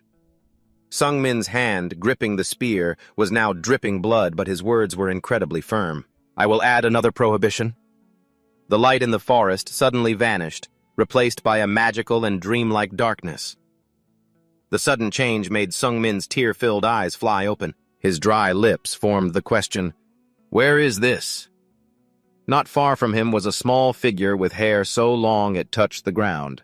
The corner of her mouth curved into a mischievous smile. This is my domain. A pleasure to meet you, human. I am Mercy. Sung Bin wiped the blood and tears from his face. Hearing the introduction, his mind instantly reeled. A god. Sung Bin calmed himself and asked again, You are Mercy? Mercy pulled her legs up, sitting cross-legged in midair. Just now you screamed my name repeatedly, calling for me like an animal and cursing me. I don't feel respected at all, so let's drop the pretense. So, you want to add another prohibition? Sung Bin nodded resolutely. Yes. She glanced at the 2 prohibitions on him. Taste. Wait, Mercy smirked. You can't even handle those 2, and yet you still want to add more? He hesitated for a second, then replied, I can do it. Mercy's voice carried a hidden meaning. Is that so? You're acting so bold. Is it because you've returned from the dead? Sung Bin looked in disbelief at her star-bright eyes. How? Did you know that? Mercy smiled. The eyes of a god can see through the causality of mortals. Every mortal is destined to die from the moment they are born. To go against that is to go against the very nature of causality. Those who resist that law and break the barriers of their fate, they are called transcendent beings. Like you. You are not a transcendent being like them, but you have defied causality. Even though you died, you returned to the past and lived again. Every single one of Mercy's words sent his heart into turmoil. My defying causality. Will it have a negative effect on me? The mischievous one tucked in its legs, flipped upside down, and then answered, All existence has a cause and effect. That is the natural order. But for some reason you have defied death. And in that process, your soul has incurred a great karmic debt. But it won't affect you while you're alive. After you die, you will have to suffer for hundreds of millions of hours. That is the price for defying the law of cause and effect. Sung Min was silent, swallowing hard. His eyes narrowed slightly as he pondered. Finally, he affirmed, I don't care if it only affects me after I die. A moment later, Beko finally found Sung Min. Seeing him huddled against a tree, she vaguely guessed, Did you add another taboo? His voice trembled along with his body. It seems I've made you worry. Beko frowned angrily, her face tense with displeasure. Slowly, she transformed her anger into a helpless sigh. What taboo did you add? The next second, Beko shuddered when she heard Sung Min's answer. Warmth and dreams. At this, she couldn't hold back anymore. She exploded, shouting, "Are you crazy? You know that taboos on senses and abstract concepts are even harsher." Sungmin had already realized this before. He told himself, that's right. The taboo on warmth made Lee Sungmin constantly feel a chill, no matter how close he was to a fire. The chills that ran through his body would never stop. And the taboo on dreams. This was exponentially more terrifying. His memories of Earth, his parents, his childhood fears, the anxiety from having the taboo, all of them appeared in their worst forms, ruining Lee Sungmin's dreams. Sleep was no longer a way to rest and relax. The taboo didn't allow Lee Sungmin to rest. Becco was speechless. Her small mouth twitched, but she only managed to suppress the curse. "You idiot!" But she still couldn't help but step closer and ask, "What were you thinking, doing something so reckless? To be able to reach this level at your age? You'll soon—" Sungmin deliberately cut her off. "I don't have it." The cryptic words left Becco momentarily stunned and confused. Sungmin's lifeless, cold eyes looked up. "Talent. I don't have it." Hearing this, Becco began to understand a hidden part of him. True, his martial arts achievements were very good for his age, but his progress was slow compared to the number of taboos he had. The disparity between talent and his skills, it was a fact that he had no talent. "Who is this guy, really?" Sungmin suddenly wanted to confide. "I have a goal. With my talent, it's very difficult to achieve it," he said, his lips cold, yet his gaze was incredibly sharp. "I did this, not because I was angry after meeting Flam. He just showed me what I needed to do. To be able to stand shoulder to shoulder with those who have extraordinary talent, I must also do extraordinary things." The atmosphere grew heavy. Becco stood silently, looking at him for a long time. She gradually became more understanding, her trembling gaze holding a gentleness. At that moment, Sungmin bit his lip hard, having perhaps made up his mind. A small smile gently formed on Becco's lips. She squatted down to get a better look at Sungmin's face. "It seems you have a rather lofty goal." Becco stuck out her tongue playfully. "I think I understand how you feel. My goal is to become the strongest person in this world." The tense atmosphere dissipated. Sungmin returned to his normal state. Becco cheerfully brought up the past. "You asked me to teach you the light body technique before, right?" He slowly stood up and admitted shyly, "I was just kidding." Becco became serious again. "I'll teach you." Sungmin was stunned, exclaiming, "Huh?" Suiting action to her words, Becco took out an old book. "This is the secret manual for the Shadowless Spirit Step. This martial art is both a light body technique and a secret art, and this is what I've learned about light body techniques. Its name is Shadowless Spirit Step." Sungmin immediately opened it to read, his eyes widening in disbelief. "This martial art, it's on par with the Purple Secret Art and the 9 Heavenly Spears." Because it was so rare, Sungmin became even more curious. "Why are you giving this to me?" Becco replied nonchalantly. "I don't know. If you die, you die. But I don't think you're the type to give up. From now on, call me Senior Sister," she said, then plopped down right next to him. Was it empathy, or was she just looking at Sungmin's dazed expression? She let out a giggle, revealing that she seemed to want to tease him again. Becco playfully finished her unfinished sentence. "Because I'm kind," he said, annoyed and a bit irritated. "What are you talking about? Seriously." After that, Sungmin added a skill. "You have learned Shadowless Spirit Step. Status list. Lee Sungmin. No class. Low-grade trait. Skills. Purple Secret Art, 3 stars. 9 Heavenly Spears. Sungmin Style, 2 stars. Iron-breaking Strength, 8 stars. Light Step Body Art, 6 stars. Shadowless Spirit Step, 1 star.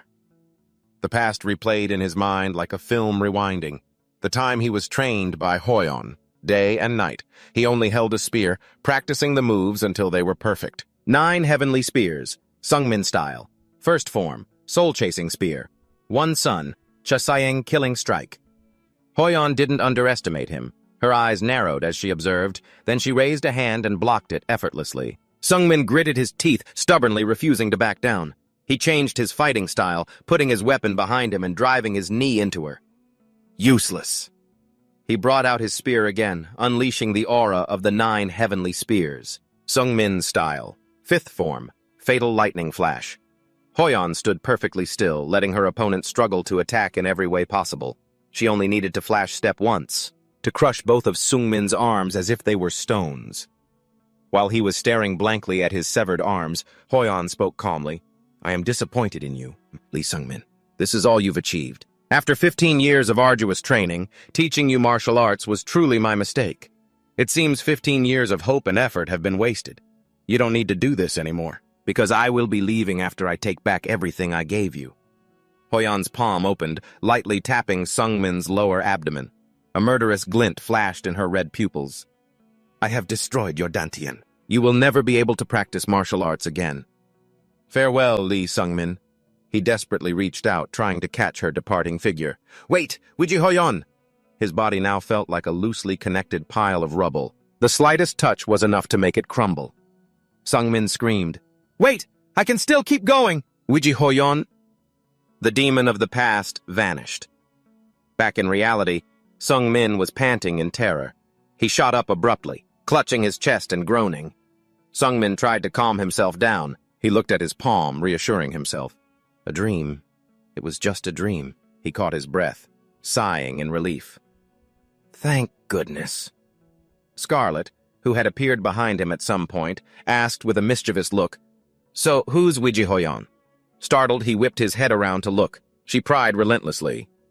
Is she your girlfriend? She's hot. Is she a kid too? Rumor has it you've added 2 more restrictions. Let's see. As Scarlet got closer, a smell hit Sung-min's nose. He couldn't help but grimace. It stinks. She rudely pried his eyes open to inspect them. You really did take the no dreams restriction, didn't you? You're insane. Sung-min struggled to endure it, his eyes stinging from the foul smell. Oblivious, Scarlet casually opened her mouth and breathed in his face. I heard you also took the no warmth restriction. You only picked the tough ones.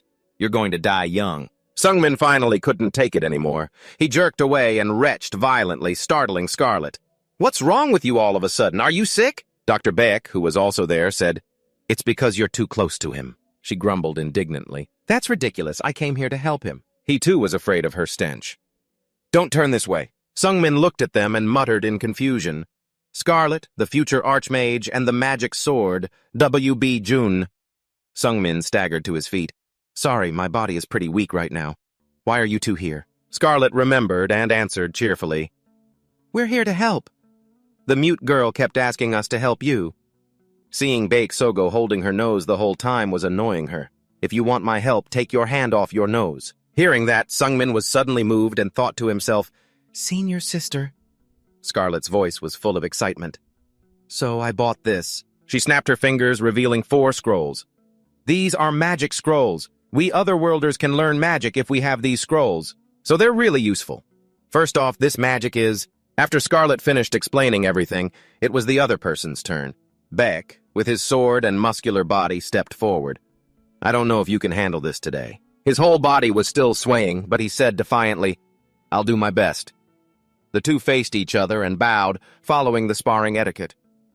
Sung-min engraved this moment in his memory. Scarlet taught me 4 types of magic. Sung-min began to cast the spells on himself one by one. The first spell is Mind Purification. Mind Purification, it purifies my mind, which has been tainted by nightmares. His dark eyes immediately cleared and brightened. Right after, he cast the next spell on his body. The second spell is a simple one. It can make me stronger or faster. Strength, speed. Now, Sung-min could lift his spear and leap forward. It's very useful when dealing with the weight restriction. After a long time, when the sky had turned a pale yellow, he was lying exhausted on the ground, panting heavily in defeat. The third spell, Stamina Recovery. Thanks to it, Sung-min could sit up as usual. It's a spell to restore stamina. Overusing it can lead to life force depletion and even death. But to endure this difficult training, I have no other choice. Dr. Beck seemed disappointed as he let out a sigh. In the end, this time, you still couldn't last 100 seconds against this old blind man. He gritted his teeth and promised, Next time, I'll do better. Suddenly, a shiver ran through him, making his body freeze like a stone statue. Sung-min's whole body tensed up, catching Beck's attention. Is it the no warmth restriction again? His fingers quickly moved over Sung-min's body, examining him. He lightly pressed a few vital points on his body. Immediately, his blood vessels began to activate vigorously. Soon after, the doctor removed his hands from Sung-min's body when he saw it was no longer trembling. Feeling better? He bowed his head gratefully. Yes, thank you. The magic sword, Dr. Jun, pressed my blood vessels to promote circulation, so I could withstand the no warmth restriction. With his work done, he started to head back to his place as usual, with a brief farewell. Well then, I'll be going. Take care. It's hard to find someone to spar with on this mountain. He didn't forget to politely say thank you. Sungmin let out a breath, steadying his body. If I hadn't received that help, I would have died a long time ago. After a while, the world fell into an indescribable, peaceful silence. He leaned back and lay down, reflecting on a few things. After I regressed, so many people have helped me. The more he thought about it, the more confused he felt. He suddenly sat up as he thought of a detail he had overlooked. Wait, how is this possible? It's very unusual. I'm sure that after I regressed, everyone has been much friendlier to me. The area I lived in wasn't such a friendly place. This is completely different from my past life. What's happening right now? Scarlet emerged from the forest, calling out curtly. Old man Dobby, recognizing her voice, asked, What is it, little girl? She began to harass and threaten the old man. The moment we get off this mountain, I'll burn you to a crisp. How can you be so harsh with me? Just because I haven't bathed for a few days? Are you on your way back from fighting with that kid today? He nodded, adding a few words of praise. Even though he's slow, he's getting better little by little. Scarlet let out a sarcastic laugh. You're quite dedicated to him, aren't you? To an old man who only cares about martial arts, Dobby saw it as a matter of course. I was asked for help, wasn't I? He then asked Scarlet in return. You're also creating magic scrolls yourself, after you were asked for help, right? What's this? She wiped the sarcastic smile from her lips and stared at Dobby. After a long moment, Scarlet hesitantly tried to explain, Well, I don't know why. I don't. But when I see him, I just can't bring myself to ignore him. While the two were talking in a corner, Sungmin's entire body was emitting a pitch-black dark aura. After a moment of confusion, he became optimistic and carefree again. Let's not think about it too much. I just got lucky in this life. Just like that, a lot of time had passed. Half a year later, the purple, colorless screen still enveloped the mountain where Sungmin trained. A familiar hand in a gray-blue glove was trembling. Like every other day, Sungmin trained diligently. The heavy breathing always came when he was exhausted. Today, after finishing his training, Sungmin collapsed to his knees. He braced his hands on the ground, panting heavily. With his head bowed, sweat dripped down profusely. Then, he slowly raised his head. His disheveled hair fell across his face, but it couldn't hide his determined gaze. Just like their first meeting, Flam suddenly appeared in front of Sungmin and greeted him.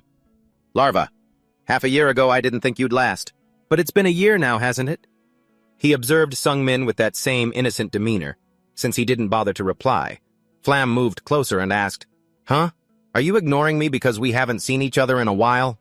Why aren't you saying anything? Did you take a vow of silence? You added that one after you passed the half-year mark, huh? You picked the easiest one, didn't you? There's not much to talk about in the mountains anyway. Flam chattered on without stopping. I thought you'd only choose the difficult vows, but it looks like you couldn't handle it. His chattering mouth froze when Sungmin suddenly swung his spear. Flam, momentarily surprised, stopped to analyze. Look at this. He's a completely different person from half a year ago. His parries, blocks, and thrusts are all very clean. It seems the light body techniques he learned from Bake Sogo have synchronized very well. Flam rubbed his chin, tilting his head and praising him mockingly. Looks like even a larva can get somewhere. If it tries hard enough to crawl, huh? But is this all you can do, even after taking 5 vows? Despite his enthusiastic questions, Sungmin absolutely refused to even glance at him. The cheerful expression on Flam's face gradually faded. His eyes widened as he watched that cold, retreating back. Just as Sungmin's spear swung down again, Flam blocked it with his hand. His face darkened as he interrogated him. Why are you ignoring me, huh? Don't use the vow of silence as an excuse because I can understand you by reading your lips. Sungmin replied, panting. Don't you have anything better to do? A frightening wickedness began to show in Flam's eyes. That's not going to work. I can look down on you, but you can't look down on me. You're not allowed to do that. Sungmin, amused, provoked him further. What are you going to do? Try and kill me? Weren't you the one who told me about the no-violence rule? The moment Sungmin finished his sentence, Flam jabbed him in the stomach with his own weapon. He fell flat on the ground. Flam, regaining his joy, cheered with delight. How pathetic. Are you crawling on the ground because you're a larva? Scrambling to his feet, Sungmin felt like he'd had an epiphany. I get it. So indirect damage is possible, huh? Look at you. You can't even do this, can you? Seeing the faint blue light radiating from the spearhead, Sungmin was stunned for a moment. Blade Kai. This is a skill where martial arts masters can channel their internal energy into a weapon to significantly increase its destructive power. Flam took Sungmin's spear and set it aside. Then he asked in a loud voice, "How long will it take you to do this, huh? 5 years? 55? I'm not sure. You probably won't be able to do it before you die." Although Flam's actual age was young, every word he spoke was full of profound meaning. Isn't this world so unfair? You have to work your butt off to get where you want to be. But I can get there easily. Even though your efforts are meaningless, you're still going to continue, aren't you? Sungmin didn't bother to argue or get angry, replying indifferently, "Yeah." Flam's face went blank, and he pouted resentfully. Sungmin then added, "If I just assume I'm talentless, then the despair will never end. Thanks for coming here when I was getting sick of training.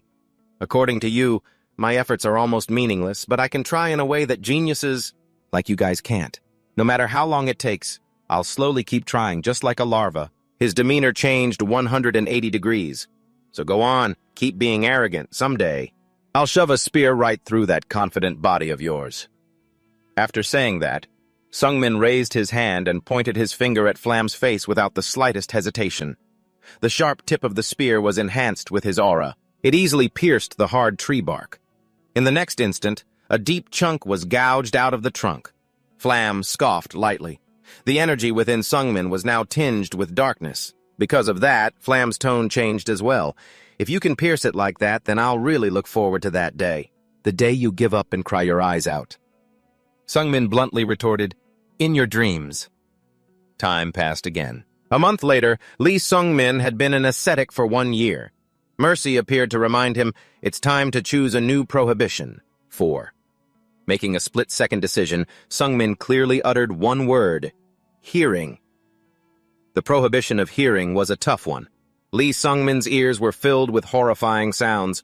He couldn't stand it. 6 prohibitions. Although he faced death every day, he still swung his spear daily, the movements familiar to the point of being tedious. A high block, then a parry, and finishing with a thrust. 9 heavenly spears, Sungmin's style. From the shadowless ghost movement technique, fighting with Do Wi-hyun, learning from Baek Sogo and Scarlet. Scarlet wasn't much help. She just raised an eyebrow and asked back, "What do you want me to do?" The stronger Lee Sungmin became, the heavier his body felt. Food tasted worse. His dreams became more violent. Even the chills that ran down his spine grew more frequent, and there was always noise in his 2 ears. But sometimes it was a relief, as it blocked out the nuisance of Flam, who would occasionally come looking for him. Now, watching him ramble on, Sungmin just stared blankly and asked, "What is he saying?" And so, as slow as a larva, Lee Sungmin continued to progress. Suddenly, he was brought to that familiar mystical space. He asked softly, "Mercy's space? Why have you summoned me here?" "There's still some time before I need to add a new prohibition." The being turned its head gently to look at him. "Ascetic Lee Sungmin, congratulations on overcoming my trial." Hearing this, Sungmin's face filled with shock. "A trial? What do you mean?" Suddenly, Mercy transformed into Flam. The answer was a taunt. "This is what I mean." It wasn't that Mercy became Flam, but that the being had summoned his image. "Flam," the being spoke clearly. "In short, that's it. Flam's very existence was a trial, do you understand?" Sungmin nodded, swallowing hard, along with his suspicions. So, that's how it was. Baek Sogo, Scarlet, Do Wi-hyun, those who had trained for over half a year on this mountain. They all became powerful and reputable figures in area. But I've never heard of Flam. There's no way he'd be unknown if he were that talented. Sungmin didn't want to waste time speculating, so he asked directly, "I always thought it was strange, but to think he never existed in the first place." The illusion of Flam flew out and confirmed, "Correct. I used my overwhelming talent as a trial to make ascetics despair." Baek Sogo, Scarlet, Do Wi-hyun, even those with great talent would look at me and feel despair. They would just turn tail and run, but you, despite having no talent, you did not avoid me. Instead, you made me your goal. Furthermore, you threw yourself into an even harsher trial. It was a reckless way to solve the problem. But I was unable to make you despair. Flam and Mercy, two sides of the same coin, held a certain expectation for Sung-min. I like your recklessness. Faced with that half-real, half-illusory sentiment, he remained silent, not reacting. Mercy ended the conversation with a warning. That is all. Do not reveal Flam's identity to the other ascetics, or you will taste the wrath of the gods. Will you continue to train on this mountain? Sung-min answered decisively. Of course. Mercy closed their eyes and smiled, satisfied. The reward for overcoming my trial will be given to you when you leave this mountain. How about this? If you give me your soul, I will give you strength you couldn't obtain even after 100 years of training. A twisted soul like yours is quite valuable. Sung-min flared up, sticking out his tongue and cursing. I don't need that kind of deal. Mercy sneered. Then you will continue to crawl slowly and train diligently. Sung-min was stunned, his nerves paralyzed, unable to move. He hated the word effort. Hated. Different starting points. No matter how hard Sung-min tried, he couldn't catch up to the geniuses. But being a genius doesn't mean you don't have to try. In the end, Sung-min hated those who dismissed the difference between what happened and what didn't, simply by blaming it on a lack of effort. But at the same time, he yearned for that word, effort, because in his past life he had used defeatism as an escape, without ever truly trying. A bridging question led his mood in another direction. How have you been living lately? Sung-min had many fateful encounters. He no longer used the excuse of having a different starting point. Having lost his escape, he had no choice but to move forward. Only now was Sung-min beginning to try. So now, he would struggle to the very end. Sung-min was starting to like the word effort quite a lot. Mercy turned their back to him with a flick of their head. I'll just talk to myself for a bit. There are no coincidences in Area. The law of causality. Everything has a reason. Area summoned otherworlders from different dimensions and gave them benefits in the form of skills. For what purpose? For what reason could that be? Sung-min stood frozen like a statue. What are they saying? They said they were talking to themselves, but they're clearly talking to me. It means they're saying something they shouldn't be saying to me. But they're trying to say it indirectly. But why? Mercy's sudden silence made his stomach churn even more. You have finally revealed the most important thing. If you returned, it means something is about to happen, and it needed you to come back. If you came back, you need to be ready to be worthy of the reason for your regression. Clusters of stars connected, illuminating sections of the dark sky. Mercy let out a sigh of relief, clicked their tongue, and thought to themselves, all right, that's that. Suddenly, the being glared with fury. It suddenly raised a hand to block something forcefully. Stop! This is my domain! Retreat unless you wish to be annihilated! Despite the warning, the figure behind the glass obediently retreated. The ripple on the glass gradually shrank until it vanished completely. Sung-bin just stood there, dumbfounded, not understanding a thing. Mosi only remembered him a moment later. Now come back. I don't think you have time to waste, do you? Go and complete your training. With that, he immediately threw Sung-min into a pitch-black space. His hand trembled, the doubt in his mind growing ever larger. Wait, can he really stop it? Finally, after several days, the sixth prohibition was chosen, the sense of smell. It was horrible. The smell coming from the top of Scarlet's head constantly made Sung-min's nose itch. She wasn't aware of this, so she just glared and cursed at him. What is it, you bastard? You want to die? While Sung-min was brooding, a gentle voice rang out. You really shouldn't have chosen the sense of smell. Turning around, he saw Baek Sogo approaching and called out reflexively, Senior sister. Sung-min slowly answered her question. Because the harder the prohibition, the more power you receive. Other than feeling disgusted, swallowing hard, and dry heaving a few times, I'm doing pretty okay. Baek Sogo's new prohibitions were taste and hearing. The pain of losing almost all her senses was far more terrible than her previous prohibitions. Baek Sogo, with dark circles under her eyes, looked at him with sympathy. Now Sung-min understood the hardship she had gone through. The prohibition of the senses was much worse than he had thought. He let out a faint laugh. Baek Sogo continued, I have something to tell you. She straightened her back and lowered her voice seriously.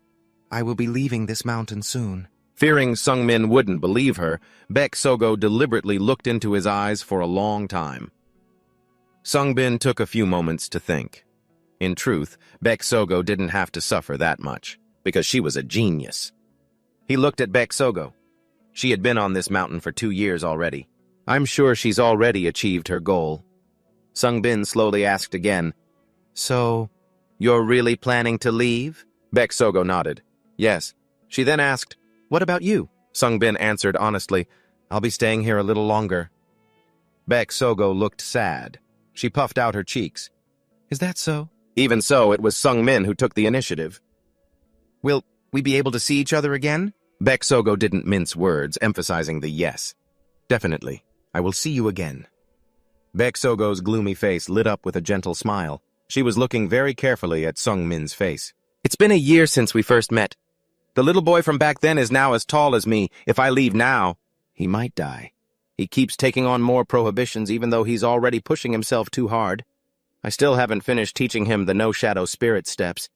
Maybe if I stay a little longer. As if sensing Baek Sogo's worries, Sung Bin raised his head and declared confidently, I'll be fine. It's thanks to you that I've been able to last this long. I can handle things on my own now. You have things you need to do, don't you? I can't ask you to stay because of me. Thank you, senior sister. If it weren't for you, I wouldn't even be alive right now. Baek Sogo's mouth curved into a bright smile. Then she stepped forward, wrapped Sung Min in a hug and ruffled his hair. It was his first time being this close to a girl, so all he could do was stare wide-eyed as his cheeks flushed bright red. He was so flustered his eyes were practically bulging. After a moment, his racing heart returned to normal. Sung Min rested his head on her shoulder and stood still. A field of purple flowers enlivened the remote mountain region. A few quiet minutes passed before Baek Sogo gently stepped back. She gave Sung Min one last word of encouragement. You'll do just fine. You're the most resilient person I've ever met. He asked naively, What do you mean by that? Baek Sogo emphasized, You don't despair. Sung Bin immediately denied it. That's not true. I've despaired time and time again. I just pull myself back up. Baek Sogo's expression didn't change. Then that makes you even more amazing. I gave up on confronting Flam after I met him. She slowly spoke an affectionate title, reserved only for Sung Min. Junior brother. Her final advice came with a radiant smile. Don't you die, okay? Sung Min affirmed, I will never die. And just like that, Baek Sogo was gone. Do Ji-hoon and Scarlet also went down the mountain. Everyone Sung Min knew on this mountain had left. It had been a long time since he'd felt so alone. Sung Bin remembered how guarded he used to be. In his past life's childhood, he didn't trust anyone. But now, Sung Bin knew that people couldn't live in solitude. Without them, he wouldn't be alive right now. The moment of being alone made Sung Min look up at the sky from time to time. But he wasn't sad. He smiled and accepted it. Something had changed in Sung Min's heart. The invisible wall had crumbled. At that moment, there was no foul smell, no weight, and no noise. The feeling of freedom flashed by, yet it felt like it lasted for an eternity. The everyday scenery looked different for some reason. That's right. When you change, the world changes with you. Summer had arrived, and the cicadas began to chirp. 7 years from now, Baek Sogo would meet Wijihoyon in that dungeon and be killed by him.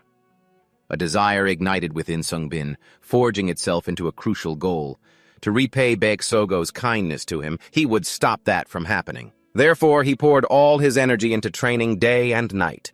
Today, he had aimed perfectly at a cicada. The spear tip stopped just short of it, a tiny gap of 1 millimeter. The moment Sung Bin relaxed his grip on the spear, it flapped its wings and flew away. Instantly. Cicadas. Cicada larvae spend 15 years underground to become adults. Sung Bin only had 7 years to prevent that disaster. He wondered to himself, in 7 years, how strong could he become? Could he really do it? Number 1, I will definitely do it. Although his martial arts skills were improving daily, it still wasn't enough. He wanted more, increasing the intensity each day. He slept less and practiced swinging his spear. During the time he would have been sleeping, and as he considered his next self-imposed restriction, he recalled a conversation with Dr. Bai. The secret to moving even when you can't see. There's nothing special to it. Just sharpen your remaining senses and memorize your surroundings. It was this advice that pushed him to impose the visual restriction. The world turned black. The only sense Lee Sung-min could rely on was touch. After a week passed, he could move, little by little. The only thing he could hear in the dark world was a deafening noise that at some point began to sound like cicadas. Amidst the chirping, Lee Sung-min lost track of time. He just kept swinging his spear, his body starting to perform the martial arts automatically, and he began to think more. I am a larva. What does a larva want to become? Do I want to become a cicada? After crawling to the surface to chirp for a short time, do they still want to be cicadas? No more. What do I want to become? Why did I regress? Why have the seasons changed? I can feel that the temperature of the wind on my skin has changed. Sung-min's daily life remained the same. He just swung his spear everywhere. As the seasons passed and Sung-min grew accustomed to the world of darkness, more time went by. Sung-min stepped back into the fantastical space as he always did and called the name of a ruler. Mercy. By now, the image of the young boy Sung-min was gone, replaced by a tall, muscular build and a man's voice. He wanted to stop the trial. Mercy appeared, bringing a soft purple light that shone on Sung-min. He opened his palm, looking at it pensively. Mercy simply asked, "How do you feel?" After so long feeling his senses again, he answered in a low voice, "I'm very happy about it. I can see and I don't smell any stench. Nor do I hear any noise. My body feels so light and the cold has vanished. This is truly the feeling of freedom." Seeing Mercy tilting her head in thought, Sung-min asked curiously, "What is it?" She smiled and replied, "I'm just wondering what to give you." But first, Mercy offered words of understanding. 3 years. You have spent 3 years on this mountain.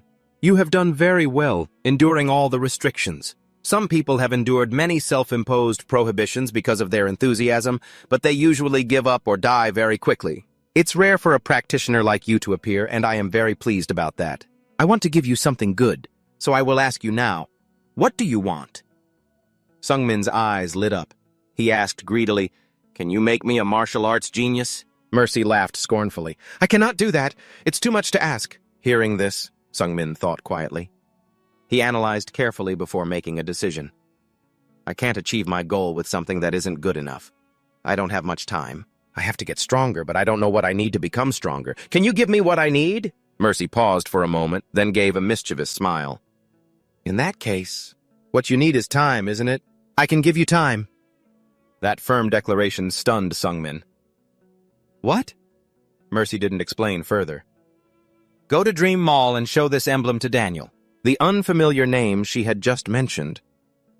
Sung-min mumbled, Daniel? Mercy briefly introduced him. He is a god of time. He will give you a trial. And I'll tell you in advance, compared to him, my trial was quite humane. Therefore, I think you will like his trials. Just like here, what you gain will depend on you. Of course, it will also be very dangerous. Sung-min wasn't cautious or afraid. He lifted his lips into an amused smile. That's exactly what I want. Mercy raised her glowing fingertips. That is all for the reward for passing the trial of Flam. Next, I will give you the reward for your efforts over the past 3 years. Sung-min was stunned by her generosity. Gods are quite generous, aren't they? Mercy said it lightly, as if it were an obvious truth. Gods are not stingy. The gifts Sung-min received didn't stop there. The second reward will be an offer for you to become a member of Erebrisa. An elegantly dressed man bowed eagerly. A pleasure to meet you. I am Neville, a broker from Erebrisa. Lord Mercy. Is this the gentleman you wish to recommend for membership? Mercy answered succinctly. That's right, he expressed sincerely. With all due respect, I'm afraid he does not meet the qualifications to become a member of our guild. Mercy immediately retorted, What? Take a closer look, Neville. After observing for a few more seconds, Neville suddenly bowed his head. Oh my goodness, I apologize. Upon closer inspection, I see you fully meet the qualifications. Please forgive me for only seeing that your martial artist rank was not high, and making such a hasty decision. Sung-min growled, dissatisfied. What? At my age, with this martial artist rank, and I should be treated well wherever I go. But you think I still lack a lot of skills? What's wrong with your mighty guild, model? Neville calmly replied, Erebrisa is an intermediary association that serves our clients' requests. We handle item orders, auctions, and information. We provide them with everything. A novel idea piqued Sung-min's curiosity. Auctions. Do you sell elixirs and martial arts manuals? He snapped his fingers. Of course. A system window with item information appeared before Sung-min. He exclaimed, "What? You're selling the Shaolin's recovery elixir? With that kind of money, I could buy so many other things. And it's ridiculously expensive, and you have the Wudang's Plum Blossom sword technique, too?" Neville maintained his respectful bow. "That is what Irabrisa has to offer. We also sell a variety of other rare items. It seems you are quite interested in our wares, sir." Sungmin looked up at Mercy. "You're a member, too, aren't you?" She replied, "Of course. I use those things quite often." Sungmin pursed his lips, thinking, an intermediary association that even has a god as a client. What the hell are they? Neville extended his hand, proactively reading the customer's mind. "So what would you like to do, Sir Lee Sungmin? Would you like to become a member of Irabrisa?" Sungmin clicked his tongue. "I have nothing left to lose." So, without hesitation, he gave his answer.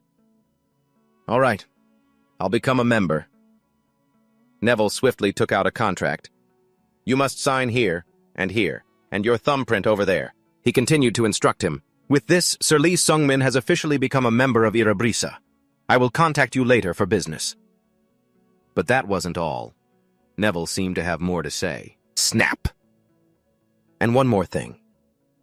In the blink of an eye, Sungmin's ragged clothes and messy, gloomy hair disappeared, replaced by a turtleneck shirt and a neat haircut. Neville said respectfully, "I've tidied you up a bit, sir." Mercy finally commented, "You look decent now. I really didn't like that hair of yours. It looked like you were copying mine." The procedures were complete. Neville took the opportunity. "I will take my leave now. If you need me, please feel free to call." He didn't say much, simply replying, "All right." Mercy continued to ask Sungmin, "How do you like the gift? Do you like it?" He emphasized, "I like it very much, thank you." Mercy chuckled. "You still speak so rudely to me, even at the end. Well, becoming a member of Irabrisa is a wonderful feat. You should be happy.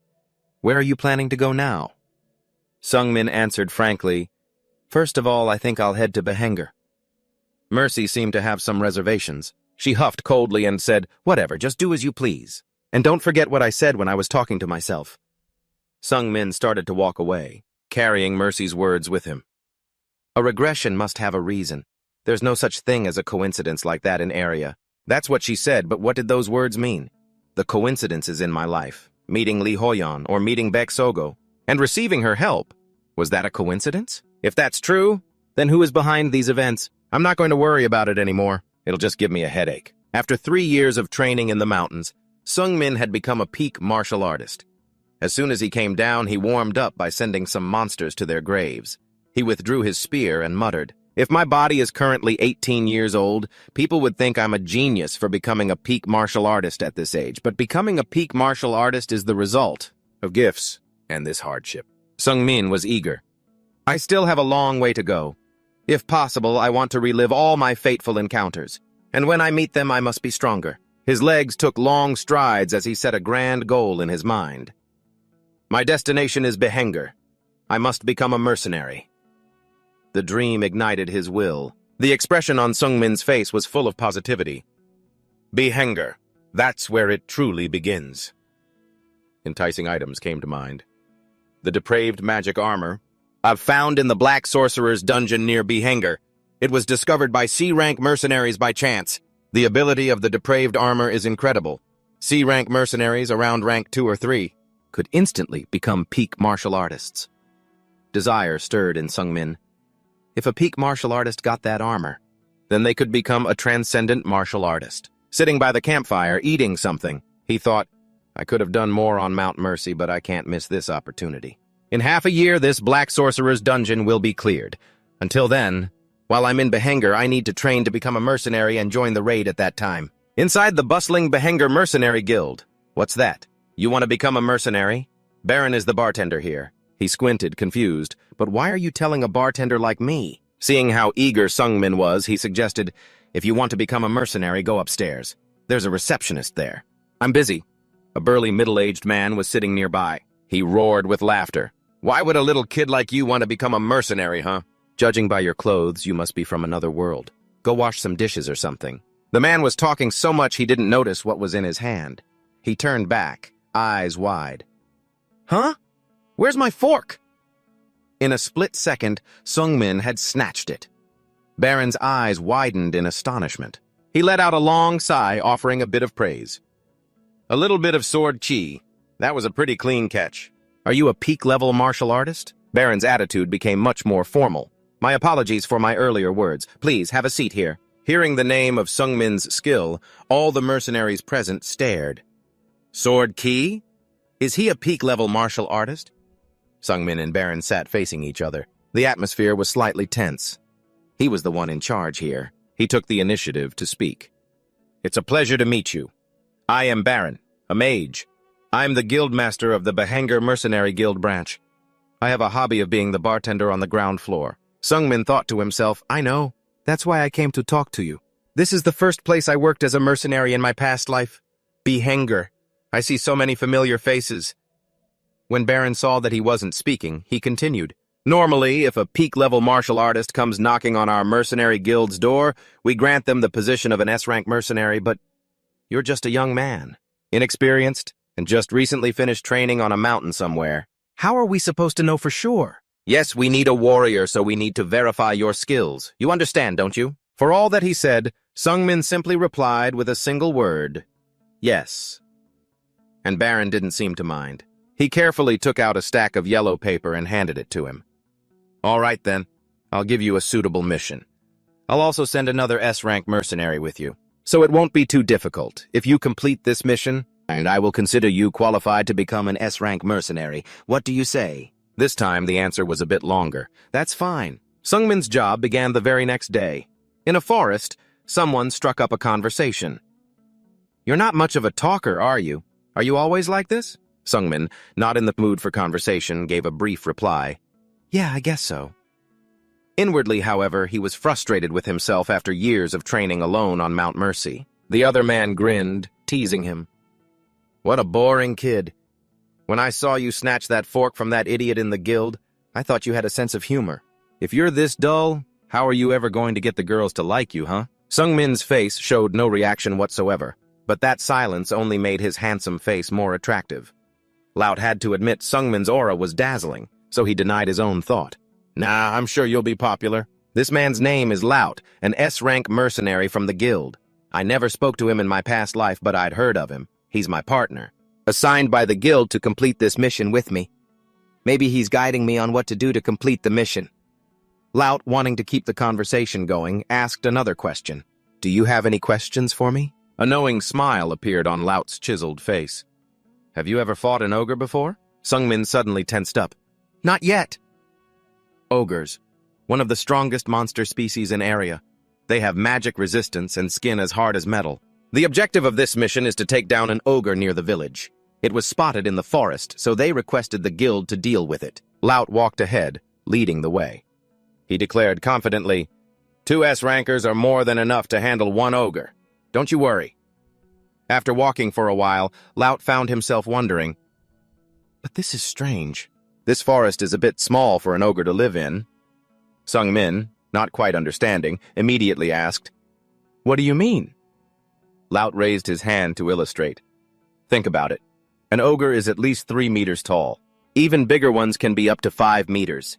They also need a lot of food, but it would be hard for one to find enough to eat in a forest this size. Suddenly, Sungmin frowned, his face dark with dread. Wait a minute, Laut. He asked sharply, What is it? Then followed his gaze. At their feet was the corpse of a deer lying in a pool of red blood. Laut covered his nose and exclaimed, This is horrible! Is this a deer? Sungmin answered uncertainly. Looks like it. Laut carefully crouched down to observe it up close, then made a judgment. To be able to tear a living creature apart like this. I think only a monster like an ogre could do it. But Sungmin understood Laut's hesitation because he was just as confused. There are no signs that the ogre ate it. He quickly added, You're right, this is really strange. Besides, I don't see any waste. Doesn't that ogre digest its food? The question had just been asked when suddenly the ground shook violently. Sungmin and Lute froze. From inside the forest opposite the clearing where they stood, something was rushing towards them. Lute and Sungmin quickly drew their weapons to defend themselves. The two exchanged a knowing glance, giving a signal. Sungmin, holding his spear, ran ahead with Lute following close behind with his sword. One of them pushed off their heels to gain momentum. Above them, the ogre appeared, twice the size Lute had imagined.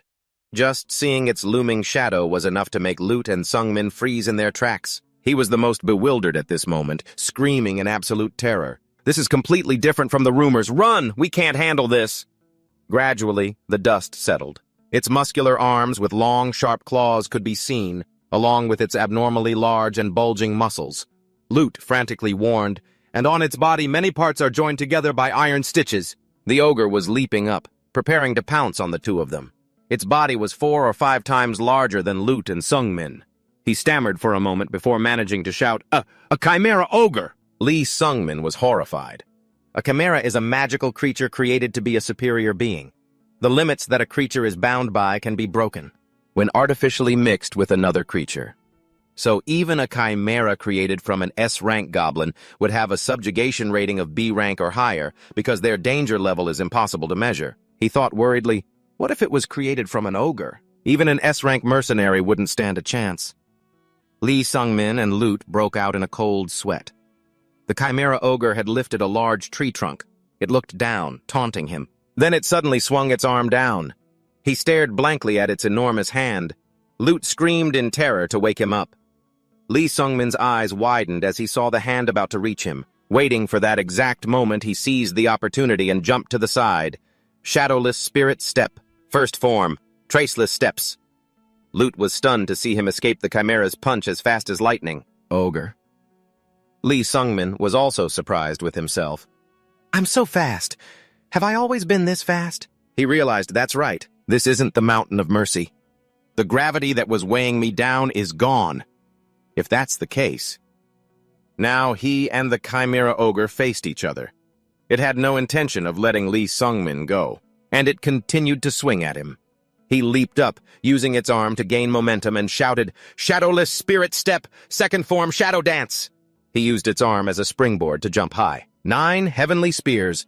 First form. He immediately drew his spear and used all his strength to execute the move. Soul-chasing spear! He gripped the spear tightly in his hands, repeatedly striking the chimera ogre's body with great force. So hard, its body was completely unscathed. It growled, glaring at him. Seeing Lee Sungmin struggling to attack the chimera ogre, Lute couldn't help but worry from afar, even after being hit by a sword chi strike. It's still not even scratched? He cursed silently. The reward for catching that monster is the same as for a regular ogre. It's not worth it at all. But it's too late to run now. I don't know how many chances we'll get. I have to join him. Suddenly, Lee Sungmin's voice echoed in his head. You don't have to do that, sir. Lute looked up towards him, suddenly realizing. Telepathy. He replied, Are you crazy? Your opponent is a chimera ogre, Lee Sungmin replied. I know. Lute worriedly warned him. You don't know shit. Didn't you say you've never fought an ogre before? It's barely feeling your attacks. It's even stronger than a two-headed ogre. Yes, which means it's stronger than an S-rank subjugation target. Lee Sungmin remained resolute. Yes, I know. He thought to himself, but I wonder why.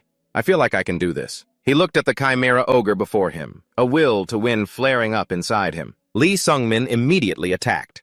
9 heavenly spears. Second form, lightning-splitting spear. This move was stronger than the last. The spear tip struck down repeatedly, forcing it back. The chimera ogre's body was now covered in scorched wounds, but it still stood firm as a mountain. Lute's face paled as he shouted, No, even that didn't scratch it. It's too tough. He trembled, not from the cold. At this rate, even if I join in, nothing will change. Looking at Lee Sungmin, who was still determined to fight to the end, he couldn't help but feel a sense of admiration. The chimera ogre's pupils flickered to the left. Unexpectedly, it was a feint to lure the tiger from the mountain. Lee Sungmin had quickly pointed his spear to the right. He pressed the spearhead hard against its body, using the momentum to launch himself into the air. The corner of his mouth lifted slightly as he wondered, Are its eyes this tough too? Immediately, he gathered his strength and stabbed hard into the chimera ogre's eye. From a distance, Lute held his breath, watching. He now understood Lee Sungmin's plan. After blinding it by targeting its eye, he's striking right at the ogre's weak point.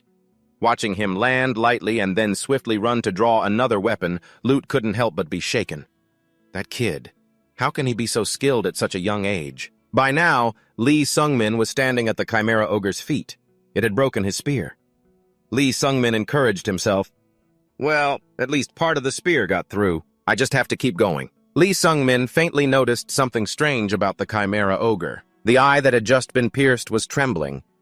Then it healed as if nothing had happened. He froze. It healed itself?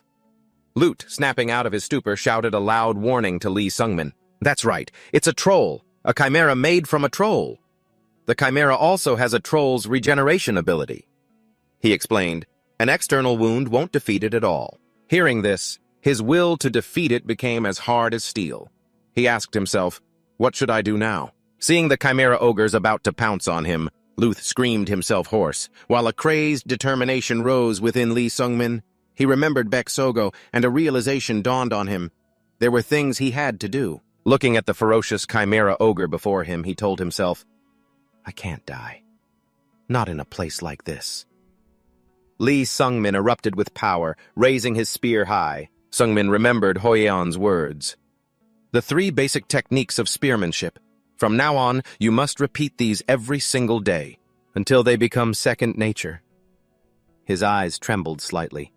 Sung-min stood before the charging chimera ogre. Uiji Hoyeon. I have repeated them again and again just as you told me to. The tip of his spear moved, touching its finger and instantly spinning into a circle of light. Now, let's confirm the results. Lan, the outward thrust, spinning the spear outward while launching an attack. The blow successfully halted the chimera ogre's advance. It hesitated, looking at the wound on its chest. In the blink of an eye, Sung-min had already thrust his spear forward. The chimera ogre counterattacked, unable to dodge in time. The two were now evenly matched. A sharp glint flashed in Sung-min's eyes. Nah, the inward thrust! Spinning the spear inward, while catching the opponent's attack. The spear tip touched its finger once more. The chimera ogre's arm was twisted by the spear's rotation. Luth couldn't help but be amazed. The chimera ogre had lost its advantage. Sung-min flicked his wrist slightly. Chill! The strike! His target was the knee. Sung-min spun his spear and thrust it straight in, even twisting it violently a few times. The chimera ogre couldn't bear it and let out a roar. Immediately after, Sung-min pulled his spear out and retreated. The attack was effective. So the joints really are weak. It lost its balance and collapsed to the ground. The chimera ogre's pupils revealed clear fear. It lashed out desperately with its claws. Sung-min dodged, his brows furrowing in annoyance. You bastard! How long does it take for a broken joint to recover, I wonder? Well, it doesn't matter. Once more, he pierced the chimera ogre's other knee. Sung-min snapped the spear shaft, leaving it inside. He calculated the situation before him. Before it can recover, I just have to keep attacking relentlessly. Besides, a wound with something embedded in it can't regenerate.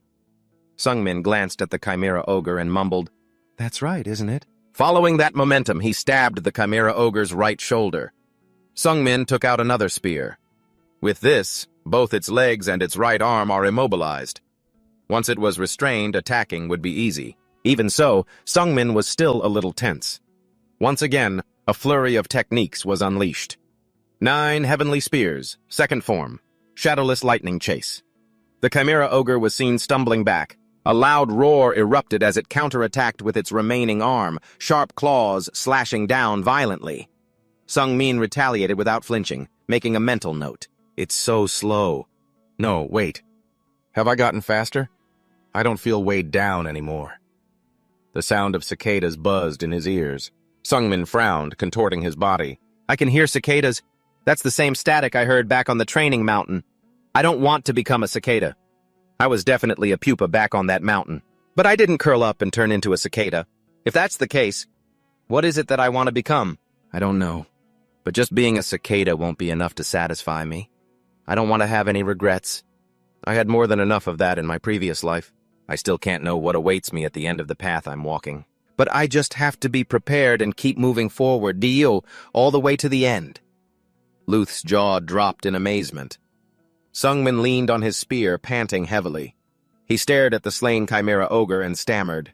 Just what in the world are you? He seemed to snap out of his trance, the tension in his face easing as he looked up at the sky. Sung-min thought to himself, let's see now. His hands were calloused and covered in scratches. A small smile appeared on Sung-min's face. At least, he muttered to himself, I'm not a larva. His words made Luth freeze. A moment later, his face broke into a grin and he laughed. What are you even talking about? What an interesting kid. Sung Min glanced at the cicada carcass on the ground, and his mood lifted. The buzzing had stopped completely, and Baron was staring in their direction with a bewildered look on his face. Luth was excitedly boasting about the chimera ogre they'd acquired. Baron thought to himself, capturing a chimera ogre is equivalent to an SS rank feat, but the problem is, until now, there's no precedent for awarding an SS rank for this. Sung Min gave a slight nod in reply. If that's the case, then S rank is fine. It doesn't really matter, so I'll just go with it. In his head, he was already calculating and organizing the reward from capturing the chimera ogre. The prize money was 27 million minus a 10% fee for the S rank mercenary token. Sung Min contemplated his next steps. He had handed over the chimera ogre's corpse to the mercenary guild for research. The payment for the handover was 20 million Luth presented the sum to him with both hands. Of course, you should take all of it. I didn't contribute anything. Sung Min nodded in satisfaction. Thank you. A total of 47 million He then calmly departed. As he walked, Sung Min stared at the coin. 47 million It's an amount that feels completely unreal. He recalled his past life. Even when he risked his life to complete a mission, he would only get around 1 million or 120,000 Sung Min thought this over as he put the coin in his pouch. What should I do with this money now? Just then, his eyes caught sight of something. Sung Min simply took a spear out of his pouch. Elsewhere, a voice rang out. Baron, with his arms crossed, posed a question. So, what did you think? Luth gave a short reply. Well, he was pretty okay. He pointed to his own head. Regardless, it's better to see it for yourself. Baron agreed. You're right. He began to cast a spell, and Luth's memories were transferred into Baron's mind. He let out an exclamation of awe, then repeated for confirmation, That's really not the power of an S rank. Luth grumbled from the side. I told you to just give him the SS rank, didn't I? Baron nodded thoughtfully and explained, Let me try to petition for it. This isn't something I can decide on my own. So this guy went from being classless to a top-tier master in just 4 years, huh? Meanwhile, Sung Min is now in a place that John would probably kill for. He called out, Neville! A stir came from the ground. Neville rose from his shadow and spoke respectfully. It's a pleasure to meet you, Sir Lee Sung Min. How may I be of service? Sung Min recalled the time he first got that spear. He thought to himself, I never really had any attachment to this weapon. As long as it could swing and stab, any spear was fine. But after fighting Augur, I feel differently. If I had a better weapon, I probably could have taken him down much more easily. I don't want to end up in a bad situation just because my weapon isn't good enough. So, I need a weapon. I need a good weapon. Neville began to inquire, Would you prefer to buy or commission one, sir? And what is your estimated budget? He replied calmly, The budget is around 47 million and I'd like to have it commissioned. Unexpectedly, Neville commented, That budget isn't very generous, is it? This remark annoyed Sung Min a little. It's 47 million. He explained, The blacksmiths in area are all top tier in their field, so their services are bound to be expensive.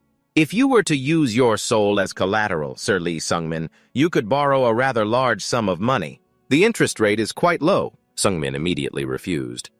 No, that's not necessary. I won't buy one. Is it possible to just browse first? Neville pointed to a notice board. If that's the case, there is someone available for a private trade right now.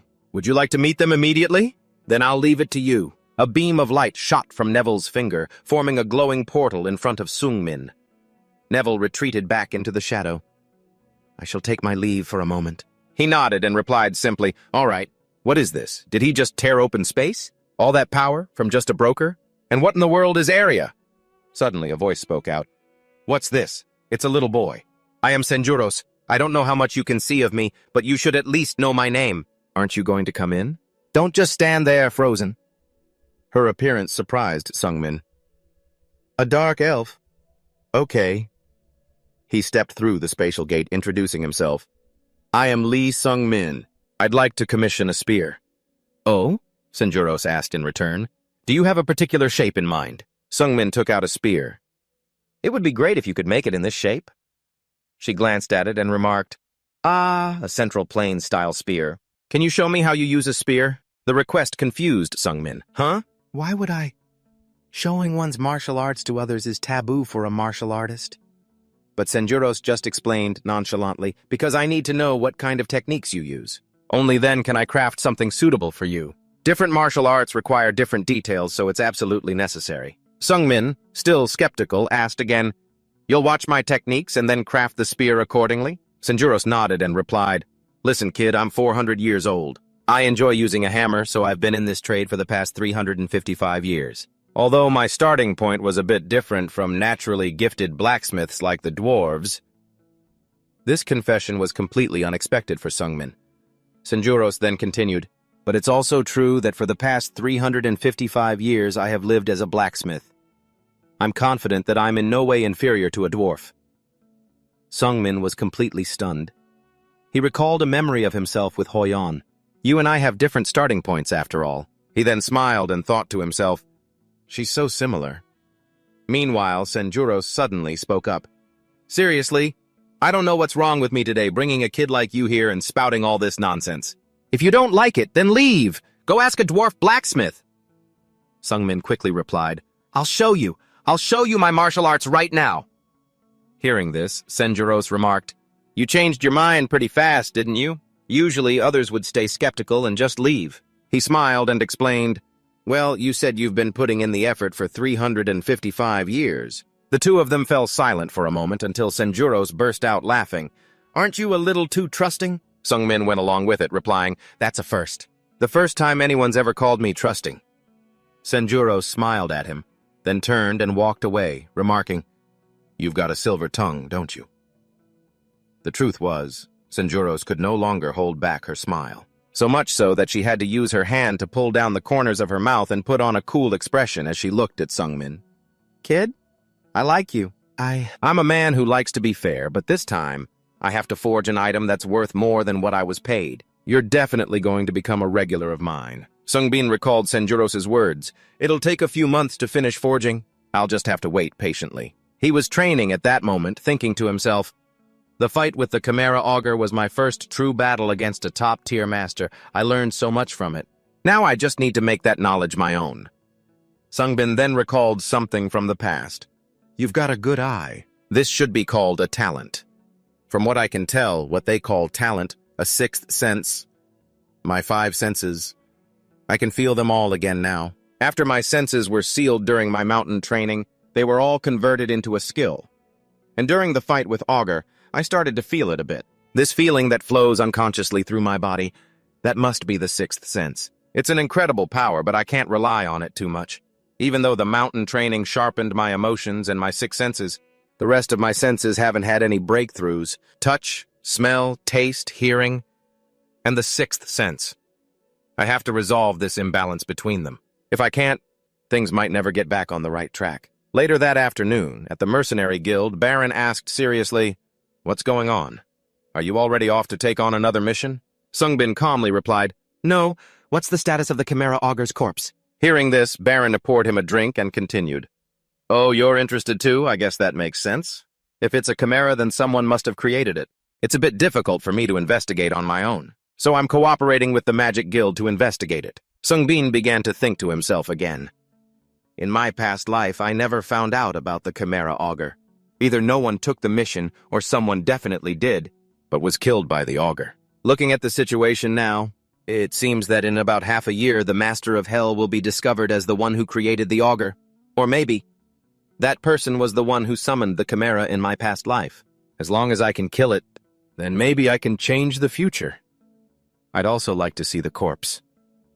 They went to the Heaven's Guild together. A voice welcomed them. "A pleasure to meet you." Sungmin was slightly surprised as he observed Jonghyun. The man turned his head, looked at Sungmin, and smiled as he introduced himself. "Dark Mage Kim Jonghyun. I'm Kim Jonghyun. You must be surprised, huh? I was just engrossed in examining the Chimera's corpse." Sungmin replied calmly, "I'm Lee Sungmin, the one who killed the Chimera." Jonghyun asked, "Oh? Are you Korean? Even if we are, the chances of us being in the same dimension are low. In your world, do teleportation gates open?" Hearing this, Sungmin couldn't help but feel confused. "Teleportation gate? What's that?" Jonghyun began to explain, A gate connecting to this dimension appeared, which led to a swarm of demons appearing, but anyway. So, you're from a different dimension than I am. Still, it's really nice to meet you. It's been a while since I've met another Korean, so I'm really happy. Actually, that's not the only reason I'm happy. Sungbin asked worriedly, "What do you mean by that?" Jonghyun smiled brightly and brushed it off. "It's nothing. So what brings you here?" Sungbin explained with a frown, "I came to see the Chimera's corpse. The future has taken a completely different path. I need to gather more information so I can plan my next move." Hearing this, Jonghyun continued with a mysterious air, "You have to tell me what you discover, because it was already dead before it got here, so it's hard to draw any conclusions. The Chimera was hit by a lot of high-level magic. The dark mage who created it must be on the level of an archmage. Also, its mouth was cruelly sewn shut. It was being starved purely to test its abilities." Sungbin began to understand. "So that's why. That's why it didn't eat the deer. It just tore it apart and left it there." Jonghyun continued, "That's the gist of it. You and I have the same goal, to find out what kind of scheme that mage is plotting by experimenting so cruelly on this monster. But I doubt you care that much about it." Sungbin looked at him with suspicion, then spoke. "So what were you about to say earlier? You said that wasn't the only reason you were happy." Jonghyun replied nonchalantly, "Oh, it's nothing special. It's just that your law of causality is distorted." This comment completely stunned Sungmin. How did you—" Jonghyun explained, half joking, "Oh, so you already knew? That's unexpected. You know, dark mages can see souls. If I were in your shoes, I would have gone insane by now. You should just die. Do you even understand what that means?" Sungbin cautiously stepped back. "That you'll suffer for all eternity after you die." Jonghyun nodded. "Something like that. I wonder why your law of causality is so skewed. Could you share a little with me?" Filled with suspicion, Sungbin shot back, "Why should I tell you? Why should I trust you?" Jonghyun began to negotiate. "I'll tell you something you don't know. Should I make a mana oath? I swear that I will never reveal anything I hear from you to anyone." Sungbin was once again taken by surprise. He thought to himself, "He's right. I really don't know what's going on with me right now." And he even made a mana oath. This might actually be a good opportunity. "I'm a returner." Jonghyun looked a bit confused in response. "Returned from the dead? Perhaps that's why your law of causality is so twisted. Life and death. If you break that fundamental rule, you'll have to face a terrible retribution. But all you know right now is that your causality is skewed. So I suppose I can tell you this much more. But you're much stranger than that. It's not just that your causality is skewed." The space around them suddenly warped. Sungmin's expression turned grim as the truth began to unfold. Jonghyun tilted his head, looking at him before remarking, "I guess not. I don't think I can tell you after all." Sungbin pressed on, curious, "What do you mean?" He explained gently, "If I tell you, I'll die." Sungbin couldn't hide the concern on his face. Jonghyun's voice trembled as he explained, "To put it simply, it seems your life doesn't belong to you." Sungbin was then thrown out. He recalled Jonghyun's earlier words, "Sorry, but please come find me next time. I'm sorry I couldn't tell you. I'm a bit flustered right now, so I think I need to sort out my thoughts." Sungmin wondered to himself, what the hell is going on? He remembered Jonghyun's other words. "Stop. This is my domain. Back off unless you want to die with me." His confusion only grew. Sungmin finally turned his head when he heard a voice calling him. Greeting him was Scarlet, with a smile. "You're the kid from the mountain, right? Long time no see. You've grown up fast, haven't you?" Sungbin's eyes widened as he asked back, "Who are you?" His words successfully enraged her. "What? You don't remember me? Unbelievable. It's Scarlet Lesir. You don't remember? I'm the one who taught you magic." Sungmin thought back to the Scarlet he had met, a giant question mark appearing over his head. "She was under a no-bathing curse." The space fell silent for a long moment before he gave a shocking reply. "Don't lie to me." Immediately after, Sungmin took a punch to the face from Scarlet. The blow successfully jogged his memory. "It's been a while, Scarlet," she replied, satisfied. "That's right. Anyway, it's good to see you again. What brings you here?" "Did you become a magician too?" he explained nonchalantly. "No. I'm here on personal business." Scarlet glanced towards the door while questioning him. "Business? Don't tell me it's about that lunatic Kim Jong-hyun." He was so surprised that he asked, "You know him?" Unexpectedly, she lost her composure and shouted, "Of course I know him! All dark magicians are the same, but he's on another level. He's extremely dangerous. He's a complete madman who's lost all reason. If you can, stay out of trouble with him. You're on your own. But be careful. Sungbin replied politely. Yes, thank you for your concern. She smiled, satisfied. Anyway, I'm really glad we could meet again after so long. I'm busy today, so I have to go. If you have time, come visit me. My research lab is on the 3rd floor. If you come, I'll treat you to some tea. If you get bored, remember to come see me. He stood rooted to the spot, waving at Scarlet. Sung Min thought to himself, Lasier's words and Kim Jong-hyun, they couldn't speak freely either. It feels so vague. It's strange how everyone is so willing to be kind to me. There's something... Is this some kind of obvious truth I'm not seeing? But what is all this, really? The room fell silent. Sungmin thought to himself, I don't know. There's too much going on in my head. It's all so chaotic and complicated. First, I need to focus on what's right in front of me. 2 heads times 2. Difficulty 5. Reward 50 million error. And Loot, waving his hand in welcome. We meet again. Loot, Sungmin noted to himself. He was there when we took down the trolls last time. Loot declared in a loud voice.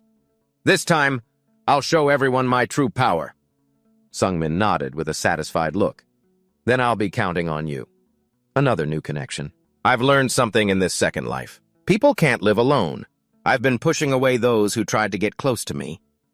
Loot is a pretty good companion to have along. Having someone by my side for a long time has brought some comfort to my hardened heart.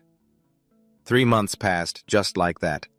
The money was placed on the table with the words, This commission must have been a lot of trouble for you. Your share is 50 million era. Sungmin smiled gently and replied, Thank you. As soon as Loot received the money, he immediately suggested, Let's go for a drink. But Baron seemed to remember something. Anyway, there's someone who wants to meet you. Sungmin asked back curiously, Who is it? But Loot was still insisting, I said let's go for a drink. The name Baron revealed was the Guildmaster of the Flare Mercenaries, John. Both Sungmin and Loot were surprised to hear that. Baron spoke again. Do you know him? Yes, I do, Sungmin thought to himself. There's no way I wouldn't know him. The Flare Mercenary Guild is a large guild with over 100 members. He's one of the 3 SS-Rank mercenaries in Behenger and a Supreme Master of the Shaolin 100 Steps Divine Fist. He was a man I deeply admired in my past life. Among countless heroes, the reason I admired him was because... John spoke, puffing out a cloud of smoke. Nice to meet you. You're Lee Sungmin, right? I'm John, Guildmaster of the Flare Mercenaries. You're classless too, aren't you? That's cool, Sungmin thought to himself, because he also started out as classless and became a powerful Supreme Master. A master I've always aspired to become, is right in front of me. After a moment, John spoke. You're 18, right? I know you're classless. This world is harsh for people like us, but to become a Supreme Master at such a young age, you're truly talented. Enough with the small talk. Let's get straight to the point. Join the Flare Mercenary Guild with us. You caught the Chimera Augur and have made quite a name for yourself. You could immediately become an SS-Rank mercenary. I'll make you the Vice Guildmaster. Come and work under me. Why the sudden offer? It's making my head spin. I'll help you. Take a look at this, then make your decision. Sungmin's eyes were glued to the item in his hand. That is, John explained directly with a proud look on his face.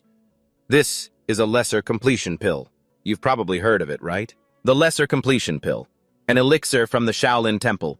If you take it, you'll gain a massive amount of internal energy. You just have to agree to a few simple conditions below, and I'll give it to you. Sungmin hesitated and asked, Conditions? John pushed a piece of paper forward while continuing, Sign this contract. He picked it up and began to read. Must always obey John's orders. He asked back, Simple, isn't it? This contract doesn't have any special magical effect, but if you violate it, you'll have to bear various responsibilities. The binding level is quite high. This great completion pill will help you advance your power to a new level. Has anyone actually agreed to these conditions? John muttered, repeating, Agreed? If you want to be a mercenary in Behenger, that's how it is. Loot eagerly asked after hearing the story, So what did you decide? Sungmin calmly explained, Of course I refused. There's no way I could sign something like that slave contract. He continued with satisfaction, Good. That's good. Very good. If something like this happened, I'd rather leave Behenger. Was it that surprising? Sungmin was taken aback by the comment. Lute began to explain. That's right. In this situation, your life is in danger. John, that bastard holds a grudge. He always wants to control others and will do anything to get his way. All the A-rank members in his mercenary guild are under his control. And if he can't control someone, he'll hate them. He's a real piece of work. Back when John was S-rank and I was A-rank, I once refused his movement for the annual mercenary activities. After that, he sabotaged all of my missions. Because the missions in this city are controlled by the Flare Mercenary Guild, so you should go to another city. Reach S-rank, then come back. That guy has already reached SS rank. After hearing all this, Sungmin fell into deep thought. He frowned, thinking, I never expected John to be that kind of person. It feels complicated, learning the dark side of someone I admired. At that moment, Lute, who was beside him, kept trying to persuade him. So, how about coming with me to Mr. There, until a conversation interrupted him. Have you heard the news? The people in the tavern were talking amongst themselves. They've discovered the dungeon of the heretic sorcerer. It's the dungeon of the heretic sorcerer, Chimera Augur. I heard they're forming a party to conquer it, right? The main force is the Flare Mercenary Guild. But from inside the warehouse, a voice rang out. This is taking longer than I thought. Sungmin saw the tense look on Senzeros and said, It's all right, there's no rush, she replied without stopping her work. It only took this long because you changed your mind a bit halfway through. Here, take it. I mainly used mithril with an outer layer of super hard black steel. This material absorbs mana and force very well, so it'll be much easier to use your sword aura. What do you think? Just then, Neville walked in from outside. You seem quite pleased with it. Sungmin shot him a questioning glance. What? No, I'm not. Neville just smiled and explained, the materials used to make this spear were ridiculously expensive, you know. Even though Lee Sungmin kept giving us more money he earned along the way. And to invest in a better weapon, almost all of it went into the material costs. To be blunt, we basically gave this to you for free. But I guess that's just how it is. I can sort of understand why. For some reason, Sir Lee Sungmin has this strange charm about him. The kind that makes others want to help him. I don't mean that in a bad way, so please don't worry. I've been rambling, haven't I? Well, I'll be taking my leave now. If you need anything, feel free to call me anytime. Hearing those words, his footsteps halted. Sungmin's face was visibly distraught. It wasn't that he was shocked because he'd mistaken Neville's words for something malicious. Neville's comment had somewhat confirmed the suspicions he had had before. The first time I felt that strangeness, that gap, was on Mount Mosh. But back then, I just thought I was lucky. Let's just say, just suppose, if I really do have some kind of special privilege, if that thing makes it easy for me to gain favor from others, then does that mean all the relationships I've built this whole time are actually fake? Suddenly, Laut appeared out of nowhere. Lee Sungmin, where have you been? Laut went silent, seeing Sungmin's pale face. He looked completely bewildered, while Sungmin thought to himself, if my suspicion is correct, then my relationship with this kid, Laut, is indeed. Suddenly, Laut threw an arm around his shoulder and said, What's this? What's wrong? You look so tense. Are you worried about the dungeon raid? I told you not to worry. I'm going with you, after all. Sungmin's eyes went vacant, as if his soul had left his body. A dungeon raid. So, in the end, the future timeline has changed, just as I feared. Because I killed the Chimera Augur, the guild started investigating the Dark Mage. The dungeon was discovered 3 months earlier than in my past life, and other things have changed along with it. Someone else appeared from behind. You're here too, huh? Since the Rising Star is joining this time, this raid should be a piece of cake. From what he knew about the man in front of him, he was a veteran of the Flare Mercenary Guild. In his past life, the Flare Mercenary Guild couldn't participate in the dungeon raid. They were away on a distant campaign. But now, because the raid was moved up by 3 months, they can join. John looked at Laut and remarked, So Laut is here too, huh? Long time no see, kid. You been doing okay? Laut bowed his head. Yes, it's been a while, sir. Meanwhile, John ruffled his hair condescendingly. Be careful. It's dangerous inside the dungeon. You never know where or how you might die. Sungmin understood the hidden meaning and glared at him. Then the two of them watched the group leave.